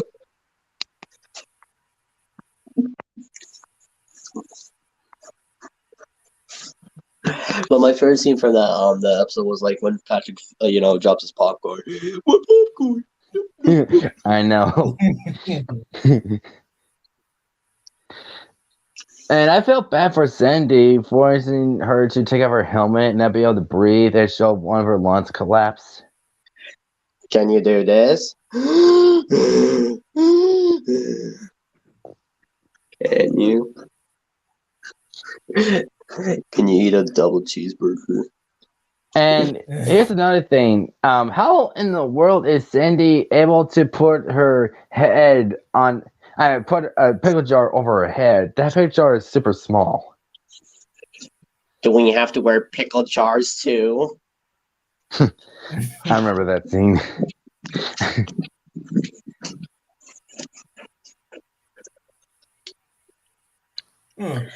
Yes, a classic era. I know many people do like miss seeing that stuff.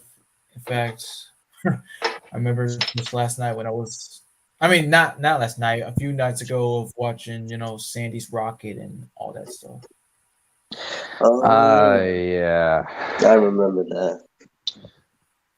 One of the times SpongeBob is an idiot, and so was Patrick. I mean, we'll look. Like I think I have said this before. Like anytime when SpongeBob is with either Patrick or Squidward, like when he's with Patrick, he's marginally more smarter, but with Squidward, he's just dumbed down a bit. But and other times, either Patrick or Squidward, if he's not with them, he's either smart or dumb.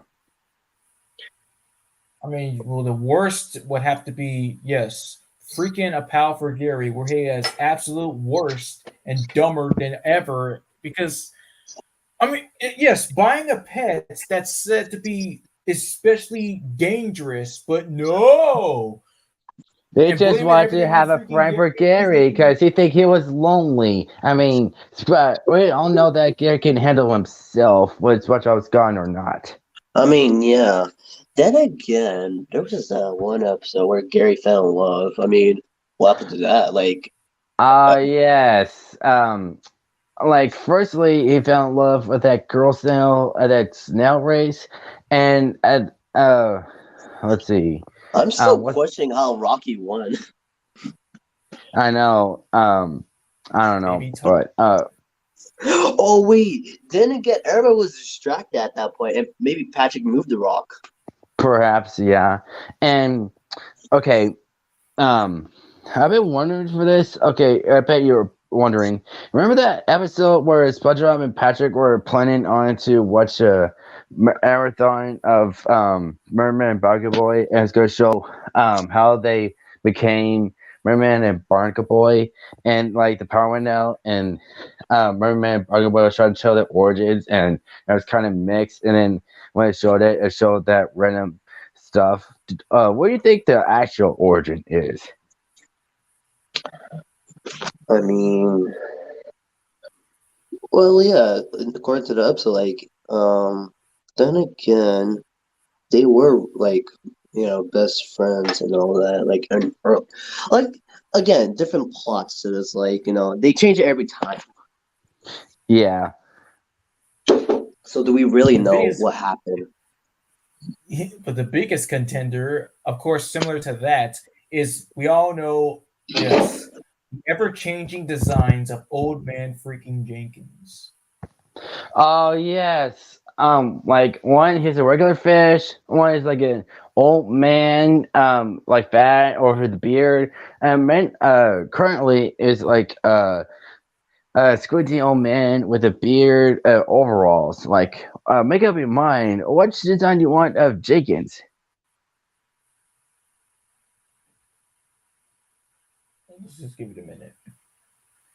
Well, I need to be right back. I bet I figure out what I need to do is the one that you won't let me mention and stuff. Let's just say I'm using number one. So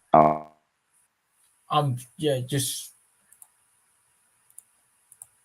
What the fuck? What the fuck? What the fuck? What the fuck? What the fuck? What the hell? What the fuck? What? Yeah. Rip. Also, I know where you guys were just talking about the Omen Jenkins, thing. Yeah, I was questioning that too. Like, the normal like Omen Jenkins, the small one with the glasses, right?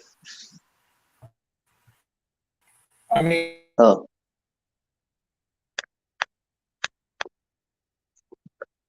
hello, hello, fresh.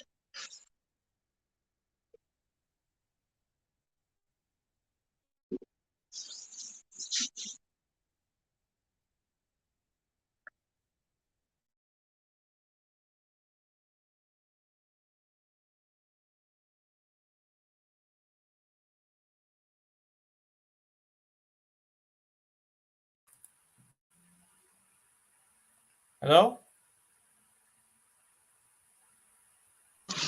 Okay, now I can hear you. What happened? Look, it's the freaking internet connection. Oh, sorry to hear about that, but go continue. Wait. Oh. Oh. Right. all right, I'm back. Okay, so continue with the Old Man Jacob. Like, yeah, we all know the OG Old Man Jacob, but nowadays you just see the green one with the beard. Exactly. Like, Right here. Right here. Yeah. I mean, Wait. dude. Hey, And Old Man Jacob. Oh yeah, remember the episode with him like demanding the old menu? oh yeah, I've seen that episode, and SpongeBob had to call up spirits to like fix that recipe, and then more ghosts came and stuff. But seriously, Old Man Jenkins, like this version, like he had some bad taste with the old menu, saying like, back in my day, I used to eat it with cardboard and everything. Like, it tastes so good. I'd rather eat this than a damn Krabby Patty. I'm like, what? And you know that one episode, like What first? Hello. oh, like for example, Silent Hello. Mouth. Hello. I think Fresh's mic is broken. Oh no. Oh no. Wait, Christian, you can hear me, right? I told. What? Hello? I told you it's the internet connection. I mean, you can't really blame yourself or your family members. You could just blame your network. Yes, that.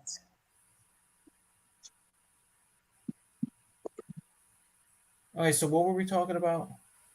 Oh my chickens! I was going to point out like. All right, go ahead. No, I know that we're talking about. I mean, like we're on the part about Old Man Jenkins. On the part. Oh, well, I was trying to say is like, oh, okay. Here's an example of a design of Omen Jenkins. Like, remember that scene where like, it showed Omen Jenkins driving by because like his crabs, SpongeBob, Patrick got punched because they were cursing in front of Mrs. Krabs, and then she started cursing and it's just talking, and it showed Omen Jenkins. Yeah. And yeah, I it looked remember like that. Yeah, I remember him. And yeah, in that episode, he was voiced by Doug Lawrence. Really? Yeah, you can When totally he hear was like, "Oh, hey, business," I mean, which tickets do you like better?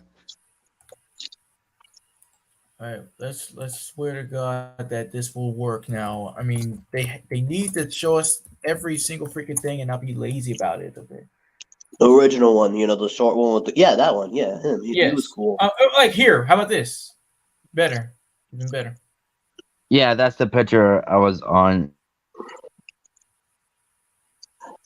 But yeah, I do prefer the original Old Man Jenkins.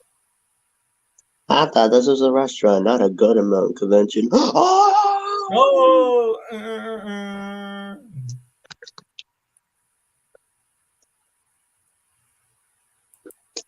Uh-oh. He logged out. But yeah, Hold on. nowadays, you can't really blame them because of the new animation, but just to bring up back like the original Old Man Jenkins, that would be great. Yes. I accidentally clicked the wrong button. Okay.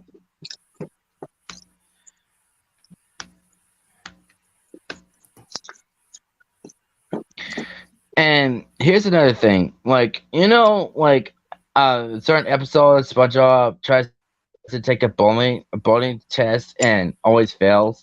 Have you ever wondered? Because Puff hates him because he always fails and stuff. How come she never ever expelled him for that matter? I don't know. Then again, I did tell you the story, the theory about Mrs. Puff's past, of her being a driver's teacher in another city with a different identity, at that one point. Yeah, and there Um, I remember that episode she got arrested, and then she got arrested more times. In one episode, she finally figured out why SpongeBob is failing the driver course because she's actually afraid of the driver course, and Hmm. that she is on house alert and she can't leave. But I can't believe she actually forgot about that. Like, I know she's trying to focus on SpongeBob passing the test, but she didn't think about. Oh, go first. Okay, and Christian, so the only person that knows about Mrs. Puff's dark past? Who? Remember that lawyer? Lawyer. That one special episode where Planted pretended that he got hurt. Oh yeah, the guy with the glasses. He's the one, because in one episode it shows he's the warden of that jail. Oh yeah, that's right. So really, he's the only one. And yes, in Mrs. Puff's house, you can literally see a picture of him only. That shows that Mrs. Puff and him, go real back. I didn't know that. Like, what episode does it show that? Like in a future episode, And here's the thing: Mrs. Puff is a thief because there's this one episode where SpongeBob has to clean her basement, and it literally shows all the items from past episodes. Like, remember Squidward's teddy bear? Mm-hmm. It showed that, and there was this one episode. Something also relates to Squidward's snail. Like, it shows that Mrs. Puff has her now. Wow, man. And there was actually a newspaper. Like, you could see it for a brief moment where it shows Mrs. Puff's face saying like "criminal wanted." I have to look about this. Yeah, this guy, the theater I watch him from, he does really good. If I could find him, hold on. I think his name is Christian. Hold on. I think hold on. SpongeBob. Oh no, his name's not Christian. This guy, his name is Alex Bell. Basically, he makes SpongeBob theories. His first one was about Squilliam being a fraud, basically not him being rich, being fake and all that. Wow. Yeah. I mean, well, I guess it turned out to be I guess he was lying in that one episode. Like, I'm a cashier too. Is this true? Of course not. I felt this like a rich. Yeah, bullshit. Of course, it's the same guy that. Go ahead. Yeah, like no one would believe that Squid is a cashier. I mean, look at him. I mean, he's got a fancy suit. He's got people hanging out with him that are fancy. Like, it does not scream cashier. No, that's not what I mean about the cashier parts. I meant like he made what I mean is like all he was doing everything to impress Squidward. Hmm. And I'm trying looking for that episode you're talking about, Bullets. Not episode. Alex Bell. He's a YouTuber that makes SpongeBob theories. Hmm. And this is the same guy that makes all the SpongeBob theories, like the one I told you about, King Neptune. Who is the real King Neptune? Because you know the one from the movie and the one from the show. So okay, another thing about the Squilliam theory. So you know those people that hang out with him, right? Mm-hmm. Yes. Those are paid actors, basically. I did not think about that. Because remember, in every like Squilliam episode that he ever appears in, you can see the same people like around him. Well, there are actually was a lot. well there are times that sometimes it's like either same people or different people. But yeah, that is a good point. I didn't think about that. Like, they probably are paid actors. I mean, he's rich, and he probably did pay them to get attention and rub it Yeah. over the face. Yeah. And remember the episode where like Squilliam shows his new house? Do we really see the inside of the house? Did Squilliam show a tour? No, it just shows like the outside. So really, he's a fraud. No, wait. Remember that episode called House Fancy where it shows that one guy giving tour of Squilliam's mansion? Yeah. He's also a paid actor, like pretending like, the house they were showing in the TV, that was fake, because he's poor. And I remember one of the most popular theories, like the SpongeBob characters are based on the seven deadly sins. Like, Yes. of course, Krabs and Squid obviously based on greed and wrath. Pearl's based on lust. Patrick is sloth. Mr. Puff is gloomy for some reason. Sandy is pride, and Plankton is envy. I mean, with Mrs. Puff being loony, that kind of makes sense because she's crazy. Yeah.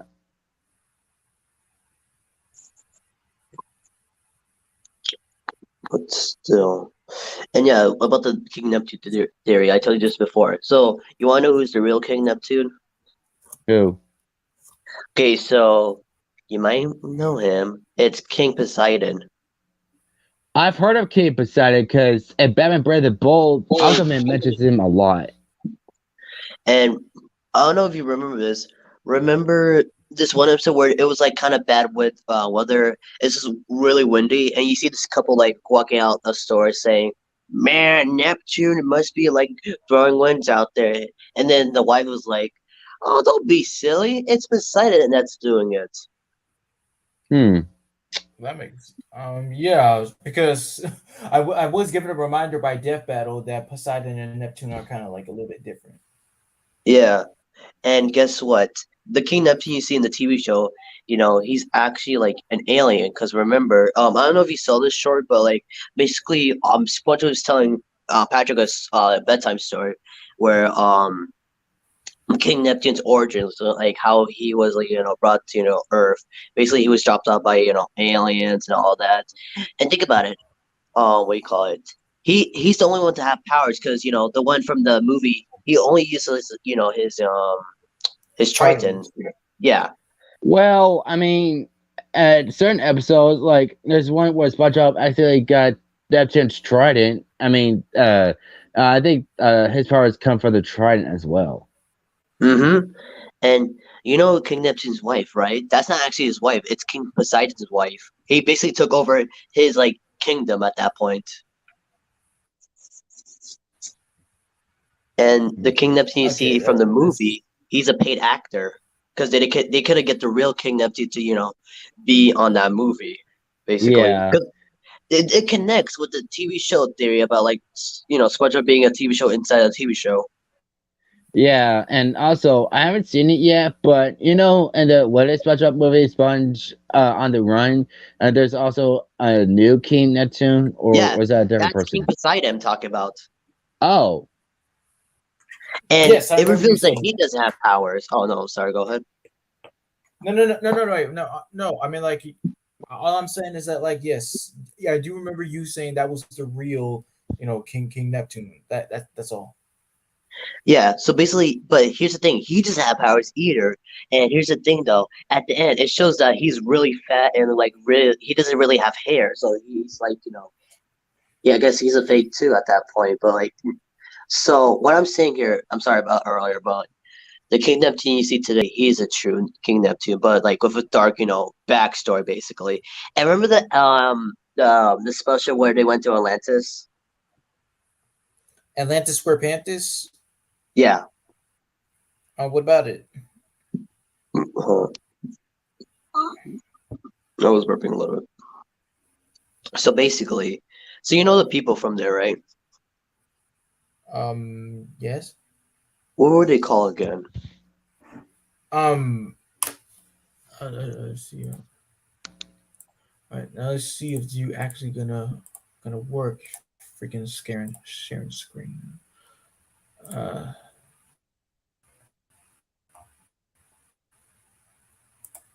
You the search of David Bowie, I mean, like, and more I guess you stuff. could just. I mean, or just Lord Royal Highness, or you could just call them Atlanteans. Like that's like like you just say Atlanteans. Maybe. All right. Yeah. So I basically, mean, you just know think how about it. they're. Oh no, go ahead. No. I'm getting a headache from all this. No, go ahead. Yeah, Atlanteans. Just call them Atlanteans. So you know about the Lord over here, like voiced by David Bowie back then. But you know their land, right? With the amazing, inventions they have. Basically, King Neptune took over their land. That's why you don't see them in future episodes anymore. Okay, I mean, that's yeah. Like, what did you thought of them though? okay. To be honest, during the time, I just thought they were just okay and stuff. Hmm. So yeah, because as a kid, didn't you always question about why is there two King Neptunes? Yes. Well, that's your answers now. And I cannot wait to do a transcript of Atlantis Script Edits in the future. And Bloods, I want you to be Lord Royal Highness, and I want you to do that part where Peter starts cursing when he starts falling downstairs to make it more funny. Oh, I can see it. Yeah. Okay. You got it. Yeah. And here's a theory I found about SpongeBob. Okay, apparently some main characters are based on addictive drugs. Okay, here's what I found. SpongeBob's quirks can be explained by personality or hallucinogens. This theory sets that at least 5 SpongeBob characters are addicted to specific drugs. SpongeBob takes shrooms since he has a hyperactive imagination and the capacity for both joy, i.e., a good trip, and panic, i.e., a bad trip. Patrick prefers weed as evidenced by his slow speech, carefree attitude, and frequent bouts of the munchies. Squidward's moodiness and poor job performance could be attributed to heroin abuse, while Mr. Krabs and Mrs. Puff, their temperance and paranoia must be signs of cocaine problem. Mm-hmm. And that kind of reminds me of the Winnie Pooh theory. When was that? The Winnie the Pooh theory, where it's revealed that Pooh and his friends have like a kind of like a different behavioral issue or something like that. Like Watch Mojo will explain. Oh, Watch Mojo, huh? Yeah. Also, oh wait, real quick. Also, guy, can you play that Jack Black clip? I mean, it's just Brock Baker impersonating Jack Black saying "What the f" multiple times. Oh, it's Brock Baker. What the fuck? About that Watch Mojo, I just found the answers easily. So basically, each of the characters, are like, describe a different disorder. So like for Winnie the Pooh, he has an eating disorder because he's addicted to honey, right? Well, that might be true, and maybe he was based on depression because he's sad all the time. Yes, that's actually it. And for like Piglet, he has anxiety. Well, yeah, it makes sense because he's scared and nervous a lot. And for Owl, he has short-term memory loss. Of course, because it it's supposed to be like the wise old owl, but sometimes he's forgetful and stuff. And for Tigger, he has ADHD, because he's very hyper all the time and bipolar. Yeah, that is true. And Rabbit? OCD, or like you could call it like because he's extremely orderly, like very like very how would I say this? Very strict about his orders, Yeah, basically. true. And what about Rue and Kanga? Kanga has social anxiety disorder because she is extremely overprotective of her kid. And Rue? He has ASD or autism spectrum disorder because he lacks awareness of danger and has a strange attachment of sitting in his mother's pouch. Well, that is a Um, kangaroo thing, of course. hmm And what about Christopher Robin himself? Okay, for Christopher Walk. So here I can't really say this word, but basically it explains like okay, I'm just gonna put the word in the private chat. So Yeah, that would be better.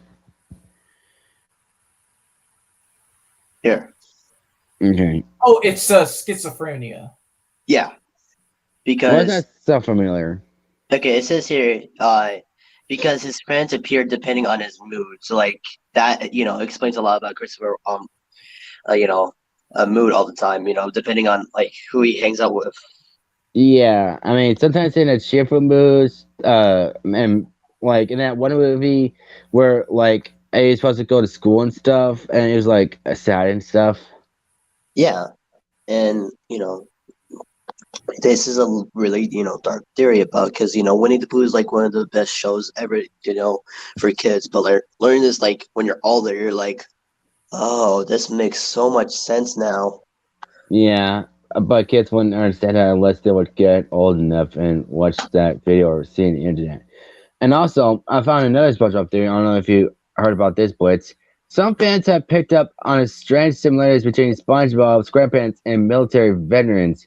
He wears the same thing every day, wakes up at the same time with a horn, and addresses his boss with a vaguely materialistic terms like "Yes, sir."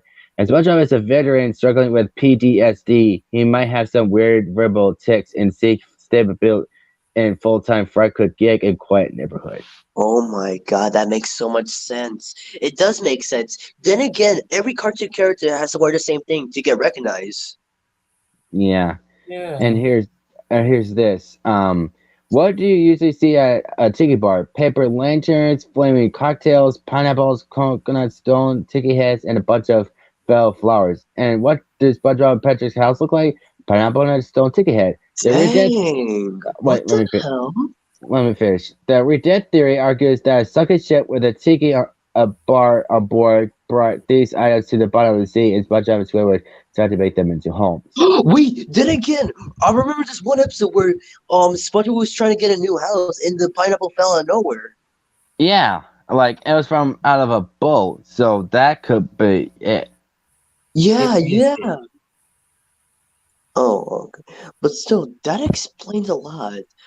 Oh my goodness. But wait, then again, Patrick lived there before SpongeBob. Like both Patrick and Squidward lived there before. Yeah, that is strange. So I don't know what that theory is, but here's another thing.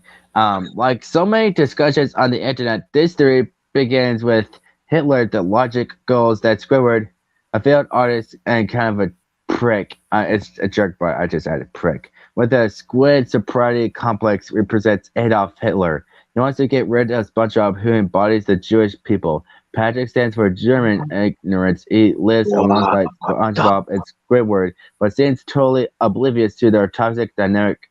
Sandy Cheeks is America, trying to free the Jews. SpongeBob from Hitler's, Squidward's tyranny. Finally, Mr. Krabs represents the rest of Europe, which looks down on Hitler and Germany for its role in World War What One. the hell? What is dang, these theories like go deep and deep. No, right? And here's another one. But what if Mr. Krabs only serves burgers that taste like crap? One counter argument claims that he engineered a convincing imitation crab meat, and that is the true key to his success. Kardashian customers get all great food. Seafood taste without the soul-sucking guilt of eating their best friends. It's why Wait, they prefer the Krusty Krab to rival Chum Bucket, which serves as actual chum, not imitation fish parts. wait a minute. Then again, okay, before remember that episode with the convention with the crabs, like a lot of them. But like, here's the thing though. Before that, Mr. Krabs made these you know, Krabby Patties. And remember, the only crabs that we see before that was like his mom and his grandpa at the time. Remember? Yeah. But then again, that was the only time we see like a whole like stack of crabs. Maybe after that episode, he killed all the crabs for like the meat. In a Holy way, perhaps. mix. Then again, there's another theory that all the Krabby Patty meat is actually Pearl's mom. Yeah. And the rest of them, because we don't know where the meat comes from. Like, Actually, I could back up for like the Pearl's mom meat theory because remember the episode where Squidward got addicted to the Krabby Patties? Because here's the thing though, even though like Squidward's not actually like Squid, he's an octopus. And remember, octopus and whales are like the natural predators to each other. And when Squidward ate that, he became addicted because octopus eat whales. And what is Pearl? A whale. whoa, wait, well, Yeah. uh, hmm. Well, What? it's supposed. Also, crab pie is supposed to be based on crabs. I thought you'd say about octopuses and crabs. But here's the thing, though. Have you seen this one Jill episode with Plankton, and it shows this whale that looks like Pearl? Have you No. seen? Oh yeah, wait, yeah. So many people were like saying that is that Pearl's real dad? Could be, or like uncle or something. Or Yeah, because kids always wonder like how did Mr. Krabs get Pearl like adoption, mother dying early, like but like becoming like one of the darkest theories ever. Like what Pearl actually is, though. yeah, it could be adoption because it did show that whale again got in jail. So if it was her dad, that means like he got in jail, and because of his actions, it was forced to adoption. Remember this one SpongeBob episode where Patrick ate this whole stack of Krabby Patties. He had no money and he had to work for it. I think Yes. I think I remember seeing something like that, but it's been a long time. I can't remember. So basically, Patrick has to work for like all the Krabby Patties he ate. I remember this one scene where like Mr. Krabs was showing up some ice. I was like, huh, interesting. And remember, there was this other scene where Mr. Krabs was like throw this out. He actually threw like a bag of money in the garbage disposal. And SpongeBob was questioning, saying, "What are you doing?" And like all the money coming out, I was like, "Oh, Patrick is screwed." Oh boy, yeah. Alright. So here's a. I don't know if you heard about this blitz, but just in case. While SpongeBob was spending time with his neighbor Squidward, tells him at best. So why doesn't Squidward move or quit his job working alongside SpongeBob at the Krusty Krab? Let me According, guess. Is it because Squidward has to watch SpongeBob? Is that yeah, it? the Guardian thing. But let me finish.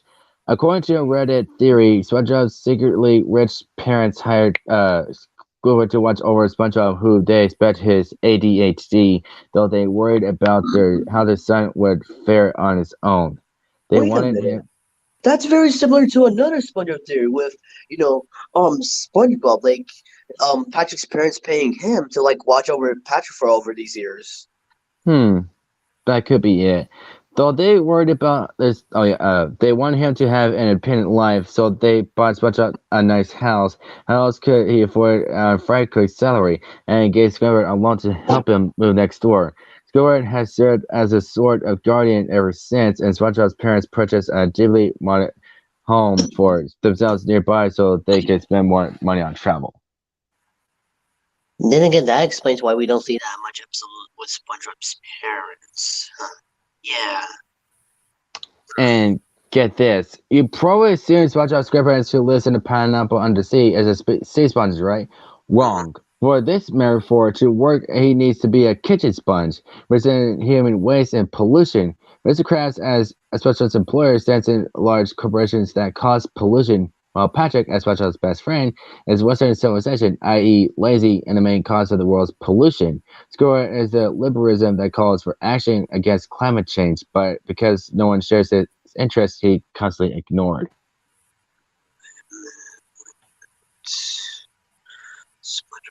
Remember, yeah, about when SpongeBob got that, green thing from his backside and made like a grouchy SpongeBob. Yeah, like cause he tried to do stuff on his own, but he had there's other people that was trying to ask for his help, and he couldn't say no, so he had to get that, and it's based on actual sponsors that actually have two sites. I felt bad for SpongeBob's grandma in that episode. Like seriously. I know, and I don't know why she ended up in one on her own, unless as of what SpongeBob did to her. Dang. And then kids like yeah, we all thought like you gotta admit we all thought like SpongeBob's parents, including his grandma, were cookies. Yeah. But like finding out that like they're dried out sponges at that point, which was kind of shocking. Then it makes more sense.